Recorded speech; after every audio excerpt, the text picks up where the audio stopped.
Hello, everybody. We're getting started. It's our first podcast. Welcome. Hello.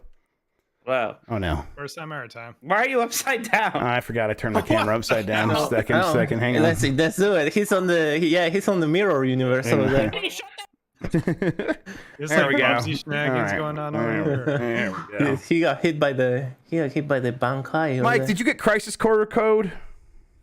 I think I'm in the process of getting it. I didn't get it early. Okay, give me the deets on how to get that. Because we're going to talk Oh about man, the Crisis Core is Bombcast so good. at some point. Yeah, I think maybe don't get this. I know the No. Switch version's 30 FPS. Motherfuckers will shit on Crisis Core all the time for decades, and now everybody likes Crisis Core. I mean, to be These clear, it fucking got like a cockroaches come out of the fucking gutter. Fucking Like, hot garbage, I dude. will It's teabag not. Crisis Core. I don't give a shit about Crisis Core. Jesus Christ. motherfuckers. There's a lot of opposites happening. Look, I think Let's fight. Game of the Let's night. fight. Fist fight right now. I think that Crisis Core got like an 80-ish Metacritic back then. I think it got like an 80-ish Metacritic now. I don't think the general. Meet me at the Five, street. dude. Me and Chris. Crisis Core gang. Fight. Oh, no. Oh There my he god! goes. All right, Jeff. Here's the email you need for that. Okay, cool. Can you give me a code? Can you give me a code? Let's do 1920. One half of I'm giving- can you give 1920 me a is code? 960 You have to send me that pixels. fucking card, or you give me the code. No, I'm not even giving Jeff. I'm giving him a contact, and the people will be like, "Yes, Jeff." Chef, can you give me a code? I need to get high on life codes too. That's what I do. Oh, Okay. you had to do that thing for me, Chef. The thing we talk. Yes, I will actually. Thank you. Remind me to tell Rory to give me access to the back end of Giant Bomb. So Yes. I'm still waiting. I still can't Oh, get I've it. never seen the back end of Giant Bomb. I've always seen the front of it. Yeah. I've only ever seen Jeff's back end. Mm-hmm. Jeff, you can't with that little cup. Look right like small dumb Jeff, I cup. can't What do you have a handle it. green I screen? can't handle it. My wife was recording go. something for her YouTube. Don't make jokes, chat. I swear to God. She was recording something, so I was helping her. Oh, the meme material. This is gonna be fantastic. There you go. You happy? Here. Let's, Yeah, I put think you you're- in the. I think you're still 4K flipped, chip. You're still flipped horizontally in a way that's confusing. No, maybe you're not. no, I'm not. No, I On the did. screen, I believe. I did You're a right. 180 spin, not a not a straight flip.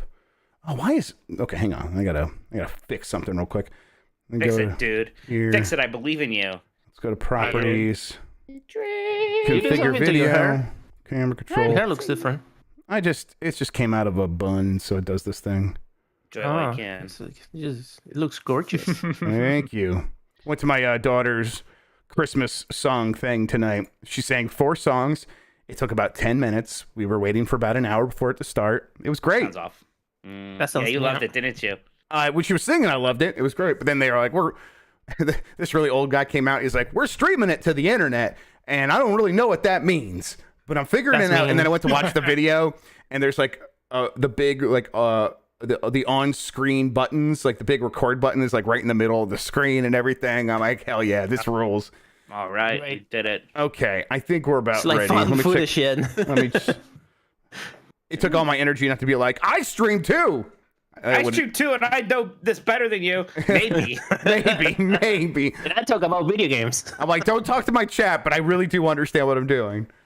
All right, let me get Stream Deck over to the right thing. And I have a podcast. Pogcast. I got a Poggers cast. Hey, you guys hear me? Do you guys yes, hear we can me? hear you. Okay. Yes, we do.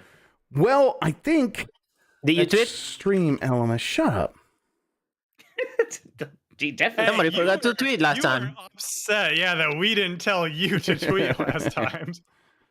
You're like, Mike wasn't here to tell me to tweet. How come you guys did it? I don't fucking. Every time I go to Stream Elements, Care. Elspeth is like right there. Elspeth was someone I met the first time I went to E3, and You know what? what's his name? The guy used to do PR for Twitch. He would always have those dinners. Yes. Yeah. Chase. Chase, that's right. He introduced. Oh Elvis. yeah, And I'm like, oh yeah, now it makes sense. Just 'Cause- go way back. yeah. that guy was weird. Wasn't he? No, Chase is cool. Chase, and he might Chase still was do PR cool? for Stream Elements. I don't know. He's fun. I don't know. Let me see here. There was another guy too. That was around Bought his Hassan. dinner. Yeah, he bought us dinner, and then we were like, Everybody man, buys let's me dinners. collude. Okay. Those early Twitch people were like kind of legendary because they were like on every chat all the time. You would see them like pop up in every chat. Oh That yeah, was yeah. weird. I was just like testing my stream once, and Chase put me on the front carousel like years and years ago, and then I was, suddenly had like 1,100 people watching, and I had no idea because I wasn't like looking at my chat because I was streaming to one people for a second, or one person for the longest time, and then I got like text messages from him like, check your chat. Okay, well, I didn't know. All right, we are going live here in a second, everybody. Yeah, get out of here, mods. We're going live. Activity feed. Are you going live? Do you tweet it already? I might have tweeted something. Come tell my mods to fuck off. Thank you. Yeah. That's what we get. Wow. Work. Wow, I don't think the way Chef tricks his mods is really cool. I don't know. I'm gonna put this on Get Reddit. over it's Reddit perfect. and complain about it for a second. I think it's perfect. Oh yeah. Good thing we don't have a Reddit. Okay. People talk about how shitty we are all the time. No, we have this. We had the pre-show. That's what this is for. What are people Yeah, complaining airing about your last time? Oh, grievances. people got mad because you guys made like a 2-minute video with like professional voiceover. That was the last thing Reddit got mad about. It was just Jess talking too. It's like she edited the video, Yeah. so she just talked over it and say, people were like, this is fun. This is what is this? It's like, and even like most of the comments just like, guys, for One more crying out time, loud. Oh, this is a giant bomb, I know. yeah, Yeah, it sounds like the voice of Reddit. yeah. That sounds like someone banned from a forum. It can only be on Reddit. Yeah. Thank you, Shiro. Yeah, guys, Or listen to this- Shiro. Fuck All right, off. Get let me out of just- here. Let me just watch this Jonathan Bergen goal real quick, and then we'll get started. Yeah, come on. Obviously, Jeff Oh. gets to watch that first. Oh, it's a really no. good You've been shot. such a good boy today. Fuck off. Okay. All right. I think we're Okay, ready. bye. Bye. Okay. I guess I could just count us in. We could go. I have stream elements. I feel like I'm missing something. Oh, it's the Discord. That's right. But that- Discord, do you have, yeah, sure, mostly you do not have the rundown open, but you probably don't even care. You I probably have the don't even think you rundown need open. that. I'm looking right at it. Is this the right thing? 12, 6, Oh, you're 22? an anonymous sheep in it for some reason. Well, I Wait, don't thought know. I had Pokemon written. Who's deleted it? Wait, what happened? Yeah, oh no, we're good. All right, I'm ready. Super Kiwi 64. Okay. Let's count it in. In 5, 4, 3. Hey, you guys hear me? Start cheering now! Yeah, let's get this over with. Yeah.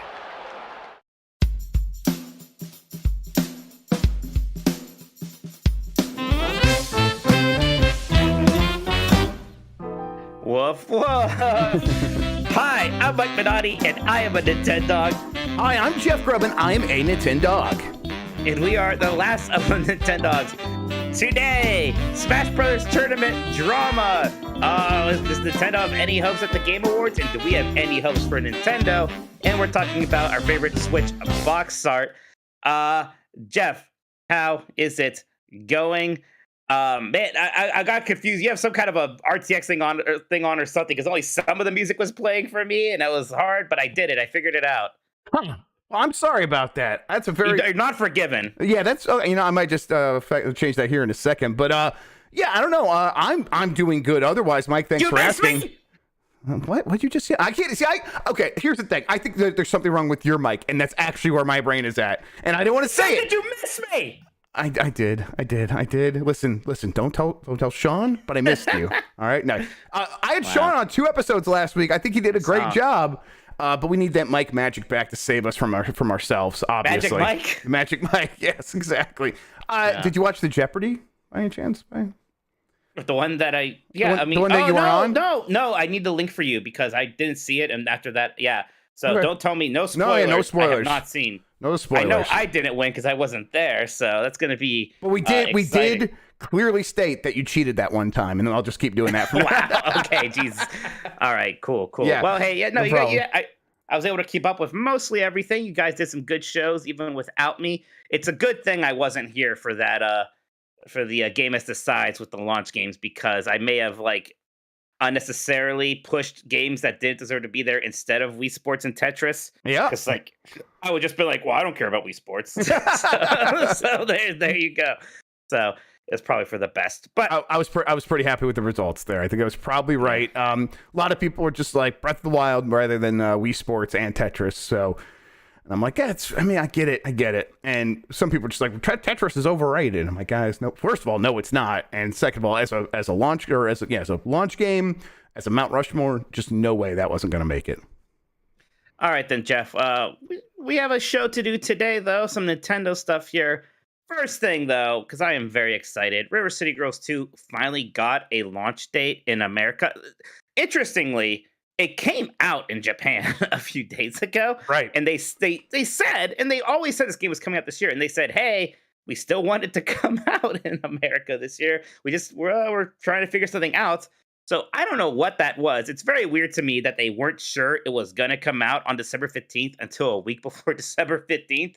But it is now. December 15th is the release date for North America and Europe. You know how much I love the first River City Girls, which, by the way, the first River City Girls is actually now playable for free on NSO until December 11th. So you should play that before the sequel comes out if you haven't played it yet, if you have NSO. If you like, are you telling me to play it, though, like specifically? Because I want to play it with you, I thought. I mean, I'll play it with you whenever you want. You have a Press Steam account, you asshole. You don't need a free NSO thing. Yeah, that's what I was gonna say too. All right, cool. Yeah, let's. Look, if I get a text from you saying, "Hey, we're gonna play River City Girls right now," I'll do it. Okay. All right, okay. Cool. All that's right, not a me problem. Yeah. But all right, I'll find some time. I'll make it happen. yeah, it's a very good game, and I'm very excited about this sequel, which again they've said forever was going to come out this year, and I kind of was starting to not believe them. Part of me is almost wishing it wouldn't, because there's still so much catching up to do in December, and now like one of my most anticipated games of the year actually is coming out. Thankfully, it's a beat 'em up that you could beat in like 4 hours at least, but still, I want to dedicate a good amount of time to this one, playing with different characters and all that stuff. So. Very excited about this. So hopefully, yeah, Jeff, I hope you do check out the first one. And if you don't, play the sequel. It's gonna be great. I will. This is we're gonna be pretty busy with Game of the Year stuff over here at over there at Giant Bomb here in a few days. Next week, actually, and so that will go right into that game coming out. And I bet we might try to pull off like a UPF that Friday. Maybe I'll get on there and play some of that. Maybe we'll see about that. Who will you play it with? I don't know, but I mean, if you're available, maybe I might see if you can come on. That'd be pretty fun. I haven't done a. Yeah, I mean, there you go. There's the idea. I'll do a quick look with you. Even am I allowed to do quick looks? Is that illegal? No, that's not illegal. Yeah, we can make that happen. I would like that. Yeah, because I mean, you're the River City Girls expert in my life, Mike. So yeah, we'll make that happen. Don't tell Gene Park that. But I like that for me very much. So how are you feeling about catching up? It's always an impossible thing. Not great at all. Yeah, I'm feeling real bad about it. I got I got a whole list of games. I've got people keep telling me other great games. Here's where I'm at. I am trying a lot of different games that I'm like, I bet if I kept playing this, I would find the point where it really clicks in. It's impossible for me to put down. But if it doesn't happen very quickly at the start of a game, I am putting it down. I have let's see here, my catch-up list. Stuff like okay, I haven't tried Citizen Sleeper yet. I'm going to try that, but I tried. Is it a sleeper hit? Yeah, might be. But I've tried like Ollie World. I bet if I kept going with that game, I probably would love it. But I'm just like, it's requiring me to figure out the way it plays a little too much, putting it down.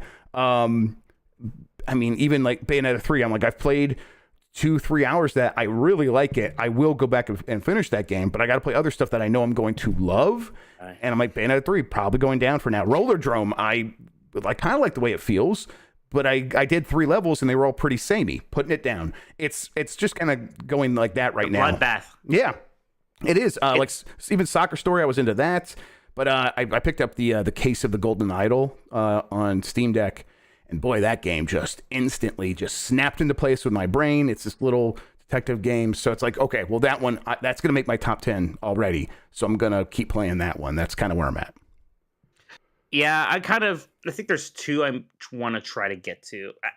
I want to at least try Bayonetta 3. I'm skeptical just because it seems like even amongst the Bayonetta fans, it's like, well, it's not as good as 2. And I beat 2 and like 2, but I don't have strong feelings about it. So I don't see how Bayonetta 3 in any way, shape, or form is going to be some kind of top 10 game for me, but I still want to try it. Yeah. Especially since I do a Nintendo podcast. The big one really is I want to play Pentiment this month at some point. Yeah, just finished that, and we were talking during one of the breaks during the Bombcast, and boy, it's like, oh yeah, another person who totally gets it, and I'm like, Again, if you are playing through and you get through the first section and you're not in love with it, I think you can put it down. That's fine. That's fine. The big thing with Pentiment is it's pretty similar to Firewatch. And I think it does what Firewatch was trying to do, but better. Where I loved Firewatch, I really did. But it's like, hey, people think it's one game. It's actually doing something else. And that could be frustrating because some people really want it to be that one game. And here it's like, if you really want to be the perfect murder solver, you're going to probably be left a little bit disappointed. But if you're willing to be open to what it's trying to push you towards, it's really powerful stuff. I'm glad you said that because like that was something I got frustrated about with what was that Rockstar game set in Hollywood? L.A. Noire was, I thought it was, a murder mystery game. It turns out, no, you're not supposed to be able to beat all the murders because it's actually just an interactive story. So kind of knowing that going in. Also, Green Thumb's right. I should play Atari 50, which again, people say such good things about. Atari 50 is going to be on my top 10 list. Absolutely. Yes. So, honestly, I feel like if we come to like loggerheads on the Bombcast for Game of the Year, I'm just going to make a Hail Mary. Like, let's just make Atari 50 our Game of the Year and call it. Let's go. Would you be opposed to making Elden Ring Game of the Year? Does that feel like a boring choice to you? It does feel like a boring choice, but it's also probably the right one. I mean, yeah. The problem is it just came out so early in the year that we've all had time to be like, oh, well, this is predetermined, it's predestined, and kind of waiting for something to come and unseat it, and nothing really could. And Elden Ring is just such it's going to be the next most influential game of all time. Like, it just feels that way. People that are going to be making open worlds, and they're going to be kicking themselves like, this is nowhere near as good as Elden Ring. There's not enough going on. There's not enough variety. There's not like enough surprises in that, you feel like you've seen everything, and now there's 3 more huge things that you could get to explore, and a giant underground world that you didn't even know was there that you just stumbled upon. People are going to be like really kind of shitting themselves as developers for years and years trying to match Elden Ring, and I think it's going to take another 5 years before we get something from another developer that's anywhere close. I have 2 more questions for you about this, and I already forgot one of them. Let's see if I remember. Hell yeah. But have you played Mario and Rabbids? No, that's on the list though. Do you care to? Do you care? I do care to. It's just I was making that list of games to play before the end of the year. It's on there. And then I was looking at some of these other ones, and I'm like, okay, I might move Mario and plus Rabbids Sparks of Hope down the list of prioritization because I haven't heard many other people talking about it. And then we did a thing at work where I was like, hey, can everyone just bold a game or 2 on our big master list of games you think people should play before we get to the conversation stage? And someone bolded Sparks of Hope. I'm like, shit, okay.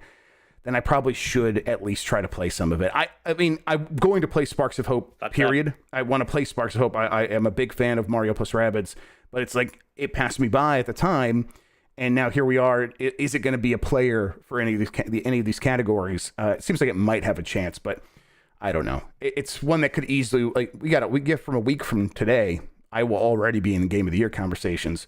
Am I really going to be able to put enough of a dent into Sparks of Hope along with all these other games? Probably not. You know what's fucked up is apparently while I was gone, Midnight Suns is actually good. Yeah, Midnight Suns is good. What the fuck? So I have to play that. Jesus. And you know what? You know what sucks, Jeff? You know what I want to play? It's fucking World of Warcraft. Yeah. That expansion's actually good. And what's even more fucked up is that all these people are like, oh, you have to play Fortnite again. Yeah. Fortnite looks really good. Like, and that's what we're doing for UPF on Friday. And I'm like, I can't. Yes. It's and then like the Overwatch new season, fucking Marvel Snap new season, this is December. You know what I also want to be playing is fucking Ace Combat 7 on my Steam Deck. I just can't. Honestly, that might be Steam Deck Game of the Year. That is a very... Oh, did you pick that up after I told you to? Because Ace Combat 7 is a fantastic yeah, I downloaded Steam it. Deck game. Yeah. Holy shit, is it good on Steam Deck? And Dwarf Fortress just came out. I'm like, oh, that game seems like a game that could be my entire life. I cannot put a lot of time into that right now. Yeah, but, and the new Game Club game, Strider 2014. So, which really? thankfully a short game. That's nice. But I'm excited to play that. So, what was the other game that was coming out around the time of Midnight Suns that was like Callisto Protocol? Yeah, thank God. Apparently, that I don't have to play that. I did the quick look with Jess where she was playing it, and I'm like, oh, I don't have to play this. Fantastic. But Midnight Suns, you do have to play apparently. Yeah. So shit. Yeah, I've been enjoying the little bit of Midnight Suns I've played, but we'll see. But still, my priority, actually, if I can only play one of these things now, it's going to be River City Girls 2. I cannot wait. Jeff, you have covered this a lot while I was gone, and you've talked about it a lot, so I don't blame if you don't want to talk about it a whole bunch anymore. I still don't feel like I have my finger on the pulse of this, but go ahead. Me too. But so there was Smash Brothers tournament drama, and it involved a panda, I believe. You know what? Okay, Sean, if you do understand this, only if you actually fully understand this, come in here and explain it. But only in that case. Oh my God! Now Sean just has free reign to pop in and start spouting his mouth off. Only if he does it, we'll know that he doesn't fully understand it either. Oh shit! Here he is. Hi, Sean. Okay. Hey, Sean. What? Like, Yeah. an understanding. What's that? I have like 95% Okay. I have like 2, so that's pretty good. I'm like 50-50. Here's the quick recap. There was a Smash World Tour organization that was going to do a championship in a couple of days, and it was going to do a 2013 tour. Nintendo wouldn't give it a license for the 2013 tour for some reason, and because of that, this Smash World Tour canceled that entire thing and the championship it's doing in a couple of days, even though Nintendo didn't directly ask them to not do that. Now, my confusion is right at that point where Nintendo says they didn't ask them to shut it down. They're shutting it down anyway and saying that Nintendo basically asked them to do that. My guess there is it's like they don't feel legally covered to be able to pull something like that off without having the license. Is that what's happening? My understanding was basically that there was a wink and a nod, a subtle, hey, we're sort of elbowing you out. You shouldn't be doing this because you're the unofficial version of what our official version is that we actually want. And the official version being with Panda Global, this other company. Right. Because the Panda Cup, it was going to be is going to be, there's still a bit of he said, she said. I'm still trying to figure out exactly what happened here. Yeah. So even for me, it's confusing, even following along with the situation. But from everything that I've read, it seems like it was sort of a muscling out rather than a formal, hey, you can't do it for X reason. Okay. Thank you, Sean. So taking it from there, that muscling out came in the form of Panda Global, basically going to other partners that Smash World Tour could have worked with and saying, don't work with Smash World Tour. They're going to fall apart. They're not going to actually be able to pull off any of this stuff. So only work with us. We basically have the exclusive rights to do a Smash tournament. They didn't have the exclusive rights, but because of that, this put Smash World Tour in a tough spot.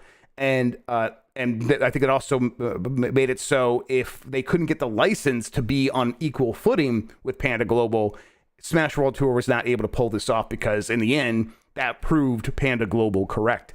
Panda Global, though, had a lot of backlash to this because the CEO was throwing his weight around, doing that nudging, and people found out about this, or those allegations went wide, and a lot of people that are esports pros under Panda Global that would have been in their tournaments for Smash Brothers and other fighting games have left Panda Global and are no longer participating in their events. Even people who said, hey, Panda's done really good stuff for me. They've treated me well, but this is too far. We want to have a much more friendly esports community and fighting game community. So I'm leaving. And because of that, the CEO, Alan Bunny of Panda Global, has left that position, although he's still the owner of Panda Global. So it's unclear if people are going to feel like, oh, this is enough. You've done enough here. It's a mess. Weird. Yeah, it definitely sounds like a mess. I think it's kind of messed up that you even need Nintendo's permission to have a Smash Bros. Tournament, even a big one. I think you probably don't. Like, you don't want to test that with Nintendo. Yes. Well, Mike, keep in mind that Nintendo, some people assume that they don't if they're out of the Smash Circle or even the FGC Circle. Nintendo actually does sponsor major Smash tournaments, like as in literally they are helping them out with it, with like consoles and stuff like that. So not having Nintendo on board for your stuff is detrimental both in terms of setup as well as getting word out, as well as all the other tournament organizer stuff. Nintendo actually is more hands-on than you might imagine for, again, the bigger tournaments, that is. And so for a large scale event like this, it's just significantly harder to run an event because without the official Nintendo sponsorship there, without them helping out in the way that they would, the Panda Cup, with them saying, yeah, we're not giving you like this contract or whatever, they're basically saying, yeah, you're entirely grassroots now. See ya, have fun trying to fund an entire world tour on your own grassroots style. Yeah. Okay. So I mean, they were always going to be in a tough position here. But Smash World Tour essentially collapsing, Panda Global also collapsing alongside this now because of the big departures. It is weird to have to be in a situation where you need to rely on someone else's copyrighted work to run an esports event. It is that's just what esports is. So these problems were always on the periphery, as like people running these organizations knew this was always going to be a potential issue. It's just this is where it actually came to a head and bubbled up and caused a whole big explosion of problems for a bunch of different people. I'm guessing that this is going to scare off a lot of people from wanting to put together Smash events, and my guess here is that Nintendo doesn't mind that very much. No. I mean, partially can't blame them because it has been a troublesome community before. And you can't. In some ways, you can't blame their treading lightly here, but it is still just let the people play Smash Brothers.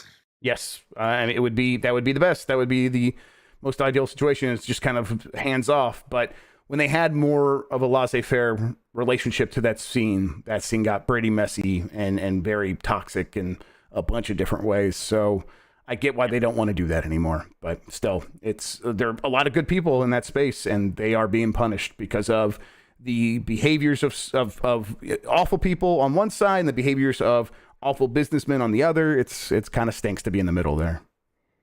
Let's move on to our next thing here real quick. For everybody who is watching live, we appreciate it. If you could hit that thumbs up button, that would help us a lot. It helps people find the show. A lot of people showed up just to say fuck the mods, and I really appreciate that. And also hit that thumbs up button. Yep. We've got a couple super chats. We will read all of the super chats on the show. So please send those in. Again, they all get read and they all get loved. They get taken care of real good. If you know what I mean. Yeah. All right.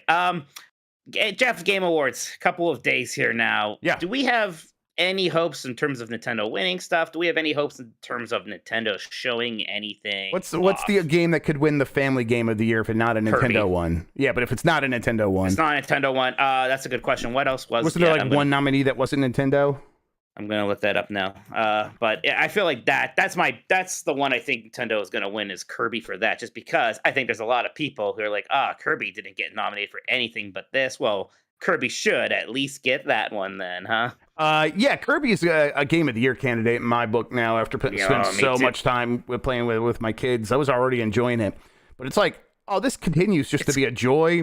That's Yeah. exactly what I told you, is that it just keeps getting better, doesn't it? Yes, it just keeps getting better. So the one that could win that's not Nintendo, the only one that's not Nintendo is Lego Star Wars: The Skywalker and Saga. that does have a real shot, I think, because that is a real strong contender for just a ton of content and the kind of game you can just hand off to a kid and then go play. Hit. And then if you want to go, yes, and if you want to go sit down and play it with them, you can also do that. It's got all that stuff, but man, Kirby is just the ideal game for families. I think maybe the fact that it's only 2-player might hurt it, but probably not in this category. No, not at all. How about Nintendo showing stuff off? You think we haven't got anything big from them at a Game Awards in a while? Yeah, that reminds me, after this, you shared something with me before. Remind me to share something with you after this. It's a pretty cool thing, and it's about GoldenEye. Not that I think for sure it'll be at the Game Awards, but I think based on where the promotional sort of process is with that, it's possible that they could announce a date. And that date could be in like a week or two, I guess before Christmas sometime.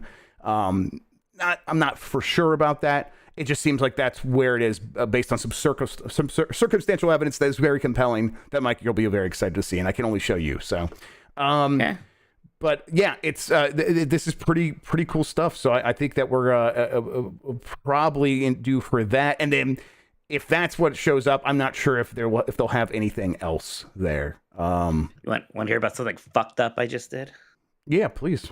I just logged in to the Game Awards website and voted for Sonic Frontiers for Player's Choice, and I probably shouldn't because those Sonic fans, they're getting out of control, Jeff. I thought this whole thing with Sonic Frontiers maybe winning Player's Choice was funny.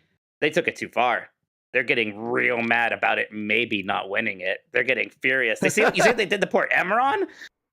No, what they do? God. What they do? Emerald, first off, poor Emerald. I wish I could have warned him not to poke that community. The most anybody has ever been mad at me was the Sonic community on Twitter back when I gave Sonic 4 Episode 2 a bad review. Nobody likes that game, and they were furious at me.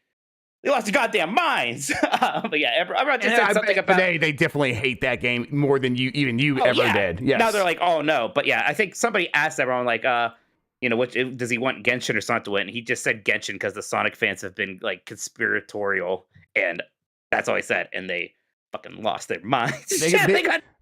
Somebody was like messaging him like, look, here's photos of me cutting my wrist because of what you said, and like actually showing photos of them cutting their wrist. My God, Jeff, we gotta get out of here, Mike. Good. We gotta shut up. Oh, shut up, Mike. Shut up.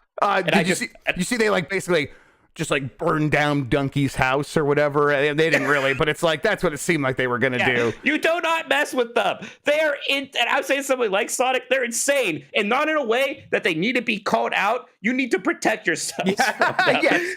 Right. You can't stop it. In a way where if like you see one on the street, you avoid eye contact and walk to the other side of the road. If any of them are listening, I love you, and you don't need to come after me. I'm one of you. I got my Sonic doll over there. Please don't hurt me.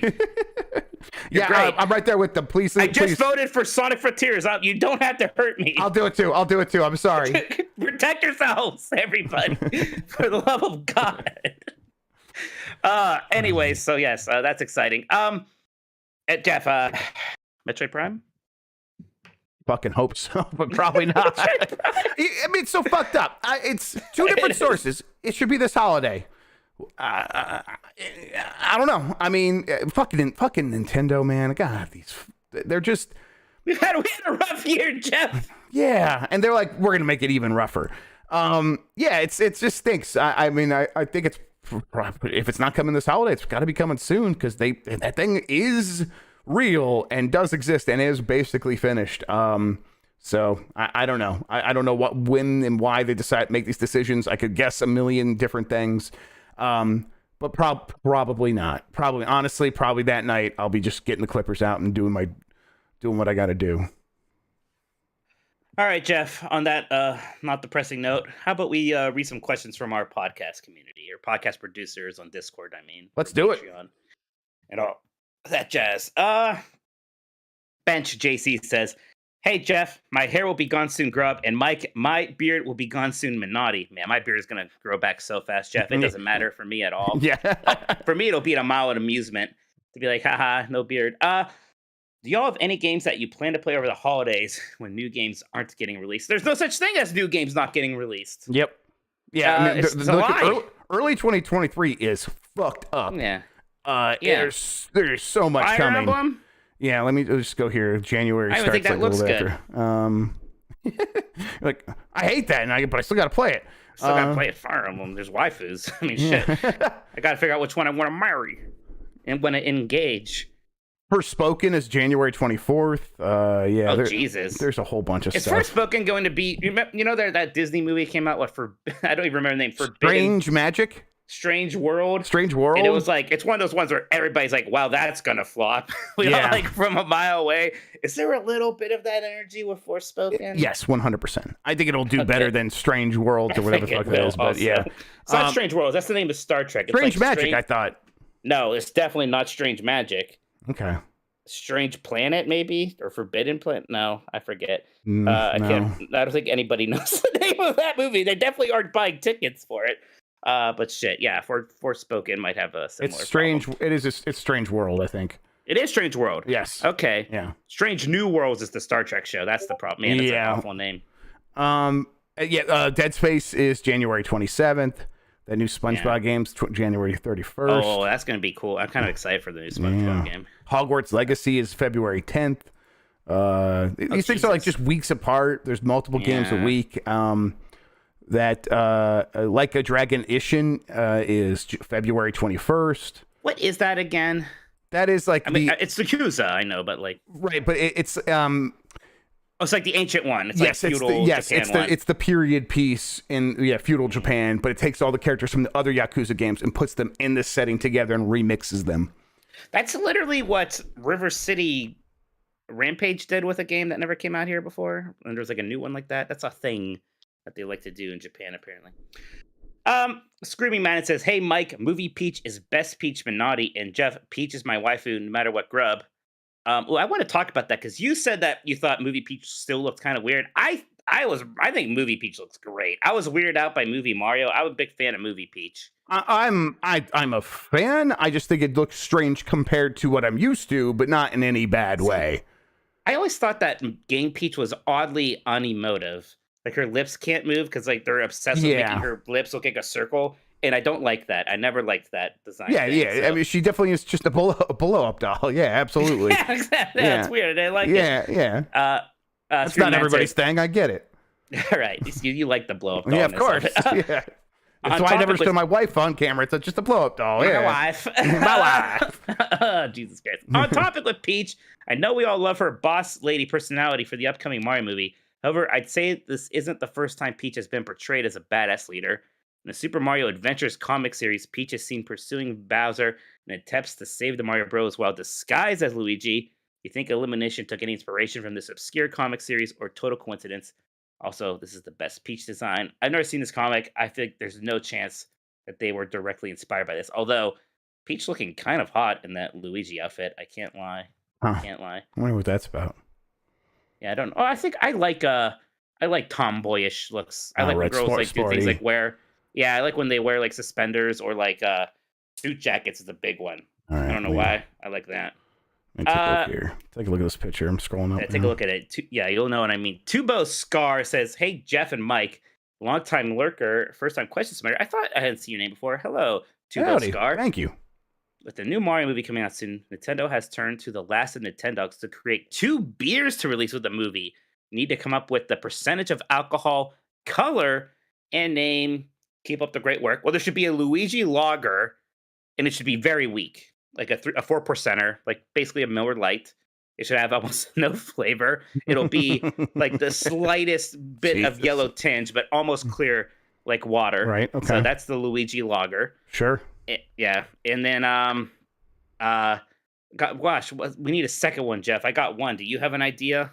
No, I'm still trying to figure out how to get to threads or to forum posts in Discord because I'm 900 years old. I think I just figured it out. It's just under podcast. Yeah, it's just under. It's just under. It's just right there. You click that. Yeah, I got it. I got it. You got it. I found it. Right, wow, you have to push input to get to the DVD player. All right. Hey, that is pretty hot. Okay, sorry. All right, now I've seen Princess Peach. A beer inspired by the new movie? Is that what we're doing? Yeah. You have to give me the alcohol percentage, a color, and a name. I already got Luigi Lager for you. Right, you probably just take Wario and then you just give it a really strong. Wario's not even going to be in the movie, Jeff. You just don't even care. I don't even care. Donkey Kong, and it's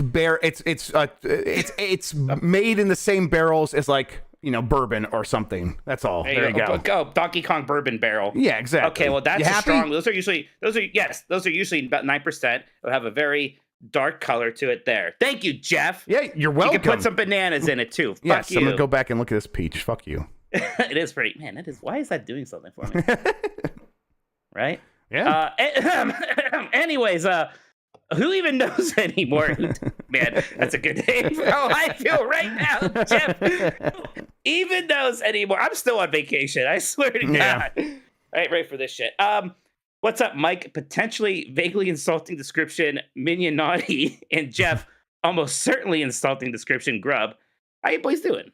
Been drinking enough water? No. Sleeping enough? I got enough sleep. Anyway, my question is this. Another Jeff on his latest podcast speculated that the Mario movie will do fine, but won't hit as big as Sonic did before it. What do you think? I think that's absolutely wrong. Is this Gertzman? Does Gertzman really think that the Mario movie is not going to be as big a hit as the Sonic movie? Because there's no way. I don't know. The Sonic movie has done really well, but it kind of did well. It still did like Sonic 2 especially did pretty good, very good. But Mario's going to do better. It's certainly going to do better than Sonic 1. Yes. Come on, it's insane.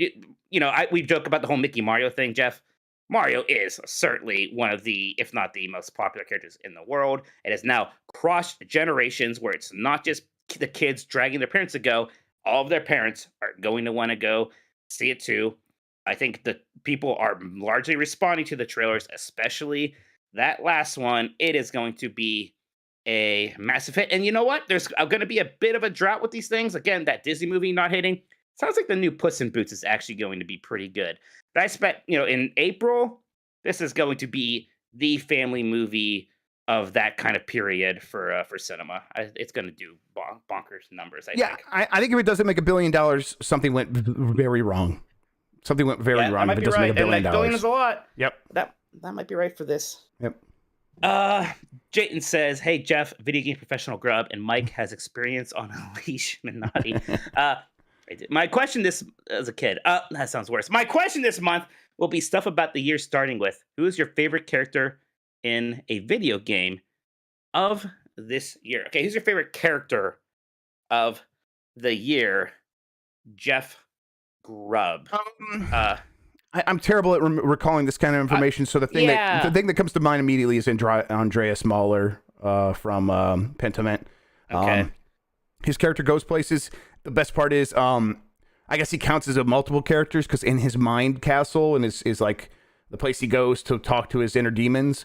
There's a bunch of like Socrates is in there, and there's this lady princess that deals with his emotions and a big demon that he deals with when he's feeling lost or angry, and there's a fool who is just like, hey, fuck everybody, do whatever you want, and it's cool to I see that and stuff internalized. It's very much Inside Out, just for a different sort of take on that, and then the way he deals with all his problems is very fascinating. So he's definitely one of the top at the top of the list for me. But there's been like a lot of fun characters that I'm remembering, being like, oh yeah, I can't wait to talk about this character in the year, and now I'm struggling to remember any of them. Daisy from the Mario Strikers DLC. Yep, there you go. And an only slightly less horny answer, Uni from Xenoblade Chronicles 3. Sure. There. God Rizla says, "Hey dogs, by the time you see this, I will hopefully have ordered my Steam Deck and be very impatiently waiting for its arrival. In keeping with Nintendo, what should I crime first, and how complicated is it to set emu stuff up?" Jeff, I will say that I have actually generally liked, even though it's cool to like get my GameCube stuff on there. It may be because I actually have my GameCube. I'm not using Dolphin a lot or PlayStation, but I really have been liking the 8-bit and 60-bit emulation almost the most on mine. Like, I had the most fun playing Final Fight 2 and 3 on there, oddly enough. But yeah, I don't know. What do you think? I mean, it's great. It's great for that stuff, of course. But I think that the fact that it can just run GameCube and Wii stuff so well is definitely the big thing for me. I just, because my kid's been getting so into Kirby, I got Epic Yarn. So I'm like, oh, that's like a slow kids game. It's a slow-paced, good kids game. And I'm like, oh, that's a Wii game. And that's going to be weird, but no. So you turn the Wii emote sideways, and this has, if you get Emu Deck, it just has a built-in control method for a sideways turned Wiimote, and it just worked instantly. Now it just plays it like it should on here, and this is maybe an ideal way to play this game. Actually, it's so nice because it looks so good on the screen, and it's running at 60 frames per second without any issues. So that's been great. It is very easy to set up Emu Deck. There's so many guides at this point now, too. Yes, just go follow Retro Game Corps. Retro Game Corps. Yeah, CORPS as in military corps, or Marine Corps, excuse me. And he'll give you the kind of the best guide for the most recent update.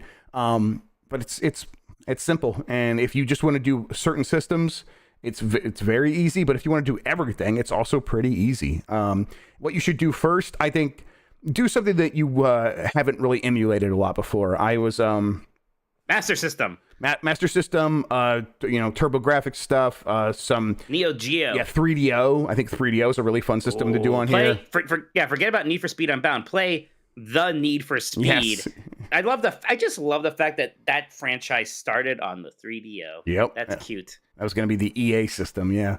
It was. I mean, they did have good games because they had that very good port of Road Rash on there. Yeah, I mean, the former, like, what was his name? Skip Bayless? That's not the guy that started, but... we'll go with that, though. Skip Bayless started EA, and then he started a 3DO company. Do something you wouldn't expect, especially if it's like a weird 3D one, like Jaguar, and then obviously go back to all your favorites after that. But I've been really happy with the Wii emulation. That's been very cool because... that stuff just got very good. And even a game that does require like pointer control or touchscreen control, it just kind of works if you're using EMU deck. I still need to actually do Mario Galaxy 2 on there because I still want to play that again desperately after playing Galaxy 1. And Nintendo won't let me on my Switch. Yep. So, Yep. I think we should that should be a game club soon, I guess. that could be fun. Yeah. Superhuman says, with the highlighting of the Donkey Kong redesign last week, it again brought up the rumors of the new game from the Mario team. What do you want from this game? I love Donkey Kong the Game Boy. I think a 3D interpretation of that game from the team could be great. Do you think they'd make a new Donkey Kong game where you play as Mario? Assuming these rumors are true, Jeff, first and foremost, I do still want it to be a Mario 3D platformer that maybe just has more Donkey Kong flavor and some mechanics, like maybe like the hammer is important again or something like that. Yeah. But I don't necessarily want the team that made Mario Odyssey to like spend a year making a Donkey Kong, or spend 6 years making a Donkey Kong Country game. You know what I mean? Yeah, I mean, I hope it's not just a 2D Donkey Kong game. If it is, I hope it's mind-blowing in terms of visual, just flair, and I don't want just tropical freeze graphics. I don't want it just 3D models. I want it to be like everything. I want it to just change styles 7 times in a game, or throughout different levels and stuff like that. But overall, I'm with you. I would prefer it be a Mario 3D platformer, and if it's done in the Donkey Kong sort of milieu, then that's fine. And I think what he said here is something we said before. Donkey Kong 94 for Game Boy, turn that into a 3D platformer. That's a really strong concept just out of the gate, because that was like a great 2D puzzle platformer. And if you want to try something new with 3D platformers from the Mario team, you could do worse than riffing on those ideas. But other than that, I mostly just want the next game from these people because they're the best at doing what they do.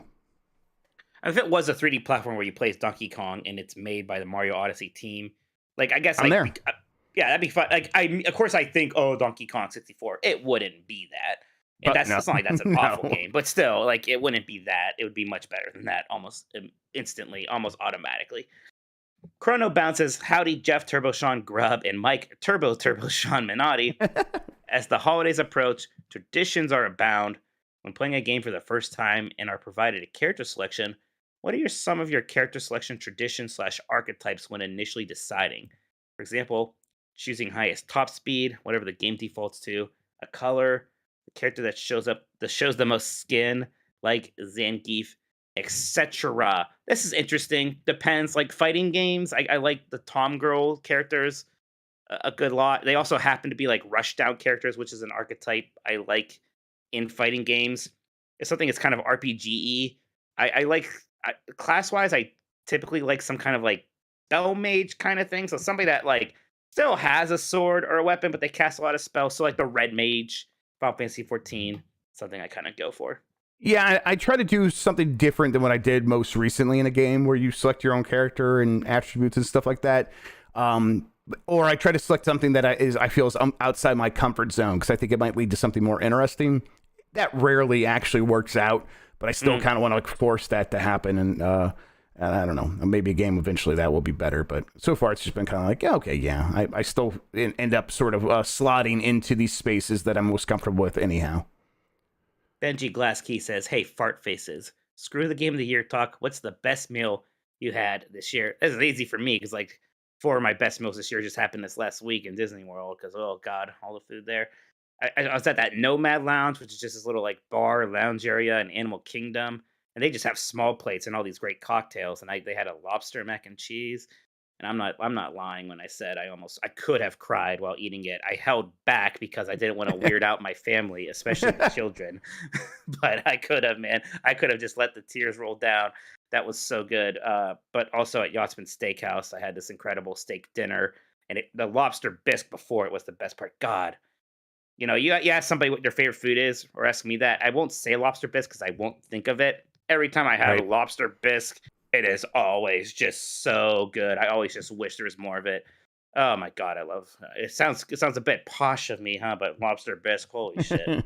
I when I'm eating something delicious in the moment, I'm like, oh my God, this is so good. And then when I'm done, I forget. That's how I am. And I'm kind of like, it's nice because the next time I eat something that blows my mind, I'm just there in the moment, really enjoying it, and I'm not always craving it. I remember you really liked when we went to Michael Simon's barbecue restaurant, Mabel's in Cleveland. Oh, You thank had this you. kind Yeah. of mustard vinegar sauce with your sandwich that you Yes, really the liked mustard that you were vinegar going on barbecue about. sauce they had fucking owns. God, I want to like go back. I want to just get a bottle. Yeah, absolutely. Beef Hammer says, "Hello, Jeff. Did you know Grubb and Mike saving us from Turbo Sean's tyranny, Minotti? Uh-huh. Major industry event this Thursday. Nintendo possibly bringing an announcement. Reggie showing up as a presenter. Time to build disappointment, boys. On a scale of no doubt in my mind to 100% can't confirm this. What are the chances that we get a Mother 3 localization news? Oh my God, I didn't even think about that. Would they bring? Well, Reggie's always there though. If Reggie is usually not there, Reggie's then there. I would be like, they're bringing him to announce Mother 3. But I don't even think that Nintendo is so weird. I don't think they would let somebody who doesn't actually work for them anymore, but used to once, announce something like that. So I'm going to say there's no way. There's no way.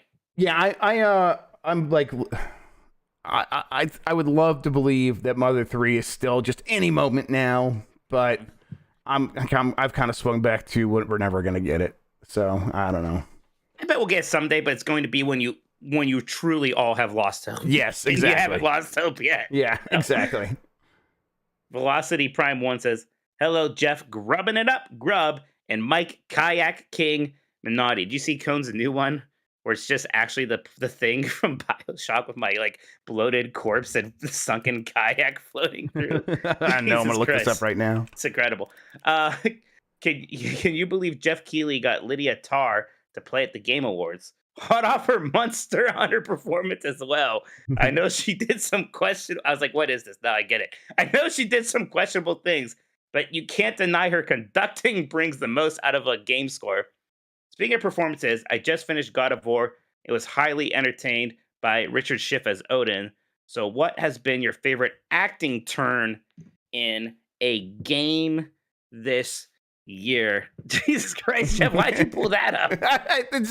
It was just right there, and it made me laugh. And I'm sorry. Jeff, what's wrong with you? Yeah, it's Cone. I mean, I was trying to find the thing you were Shame. talking about, but I don't see You it. said he so. just found your penis. Yeah, I just found my penis. Sorry, everybody. That's okay. I'm trying to remember what the hell I wanted to nominate for best acting. Which what I think I said what's his face, Christopher Judge. Christopher Judge is great. He does a very good job as Kratos. Yes. I like his Kratos a lot all the time. So that's always a good one. Otherwise, was there something that you had, Jeff, for I mean, mine was just the same as the question asker. Richard Schiff should have been nominated. Yeah, I saw there's somebody who complained about him and Thor like feeling like out of place. Big Lebowski characters suddenly thrown into God of War. I'm like, yeah, that's why it's great. That's a very, very good thing for that game. Come on. Like that's a perfect description of what it is. But actually, I am also all about it. Yeah, same. Yeah. The guy who played N in Xenoblade 3. Yeah, I think I still like Uni the most out of all the Xenoblade people for sure. There's probably something. I felt like there was one that I really liked that I'm already forgetting about, but we'll go with the Odin pick. That's not bad at all. Shuno says, "Greetings, fellow head shaver Grubb and Mike, head shaved by nature Martini." All right, let's clarify. I'm gonna buzz it. I am not going to shave it with a razor. Okay, No, that'd be weird. Yes, I I'm not gonna. that. I don't want to look like a psychopath. Like I'm just gonna buzz it. All right, everybody, deal with it. The 1 inch, whatever, the smallest one you can. Yeah, right. Yes. Nintendo has been playing around with dual screen features since at least the Game Boy Advance and GameCube. There are a buttload of Switches out there, and many households and individuals already own multiple. Nintendo knows this. When the Switch 2 or Switch Pro or Switch Home finally come out, even more people are going to have a second Switch. Perfect opportunity to bring the concept of dual screen gaming back, at least as an option/bonus feature, right? What game would have benefited from a controller or laptop mounted touchscreen, inventories, map, menus, simply better on a conveniently placed second screen? What I'm saying is Elden Ring would have been better on the Wii U. Love, Shuno. I mean, I did like it with Wind Waker and Twilight Princess on Wii U, how I just actually constantly had access to my inventory and could just switch stuff on the fly. It was neat.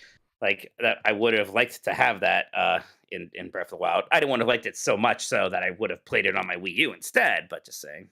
Yeah, that is that's fantastic. I just don't know if this is a realistic thing for Nintendo. I think there's a possibility Nintendo might think about making the Switch connect to your TV wirelessly in the future, or like wirelessly through the dock, so then you could have two screens, the TV and the Switch as your controller in the future, but we'll see.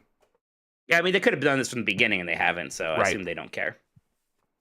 Dr. Sus says, hello, Jeff, making content 24/7, and Mike just took a break from his job talking about video games to go to theme parks. Look, when you say it like that. Minotti, some third-party companies seem much more leaky than others. Anything EA is doing tends to get reported on months ahead of time, for example. Will Nintendo hold off on sending development kits to these companies for fear of leaks? Jeff? I bet that is a consideration, but not a major one. No.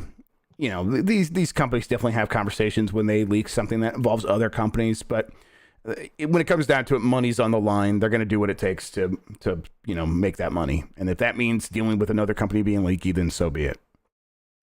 Casual says, Dear Jeff, I'm about to trip down a Warhammer 40k lore hole. Grubb, that's what the holes are for. And Mike does the shower routine from the Pest every time he showers Minotti. Jeff, what's the Pest? It's John Leguizamo's infamous and famous comedy from the late 90s, early 2000s, where he... it's basically the greatest game, or where a person wants to hunt a man, so he gets John Leguizamo, but John Leguizamo is basically just being Jim Carrey throughout the whole thing, so it's wacky. So and I assume he showers like a psychopath. He does a rap to open the movie, and he's in the shower, and he does 1, 2, maybe 3 offensive stereotype like imitations, where one he's like wearing the big bottle glasses and he's got the buck teeth and he's being Asian. So it's problematic. The breakfast at Tiffany's. That's exactly how you shower. Wow. How good do we think the upcoming Indiana Jones film will be? I'm cautiously optimistic after watching the trailer. Yeah, I liked that trailer a lot. Yeah, Granted, let's fucking go. I watched it in the line for the Winnie the Pooh ride, so I didn't have the greatest fidelity, but I thought that trailer looked great. I'm still want to be somewhat guarded because, like a lot of people, I did not like Kingdom of the Crystal Skull. Yeah, but that was made by some hack named James or Steven Spielberg. It is actually funny. It's funny how that was made by the guy, and yet at that point in time, I was like, no, he doesn't get it anymore. It should not have been him. And James Mangold is doing the new one, and boy, I love James Mangold movies. Yeah, he makes dad movies, rules. And Indiana Jones 5 should be a fucking dad movie. Absolutely. What else was it that he did besides Logan? Ford versus Ferrari and the Wolverine. Ford versus Ferrari. That's it. Ford versus Ferrari fucking rules. I love the that Wolverine movie a lot, rules. actually. James Mangold rules. So Yeah, I've got really high hopes for this. If it's not fantastic, I'm going to be disappointed. Yeah, you're right. And I mean, look, I'll say, I hate to be like, they brought back the character, so I'm happy. But seeing Solo there, I was like, hell yeah, let's go. I'm excited about that. So yeah, I'm very excited for this movie now. Gerbear says, greetings, Jeff. Is Hirsute a slur? Grubb. And Mike, it's my middle name, Minotti. Inspired by Mike's vacation of inebriation. That's fun to say. Vacation of inebriation. My question this week is, what Nintendo character do you believe would make the best bar crew? Namely, a bartender / mixologist, a bouncer, a bathroom attendant, and most importantly, janitor. Which characters? I think just the entire House Golden Deer from Fire Emblem 3 Houses. We'll get all those people. They'll just all run a bar together, and it'll be a good time.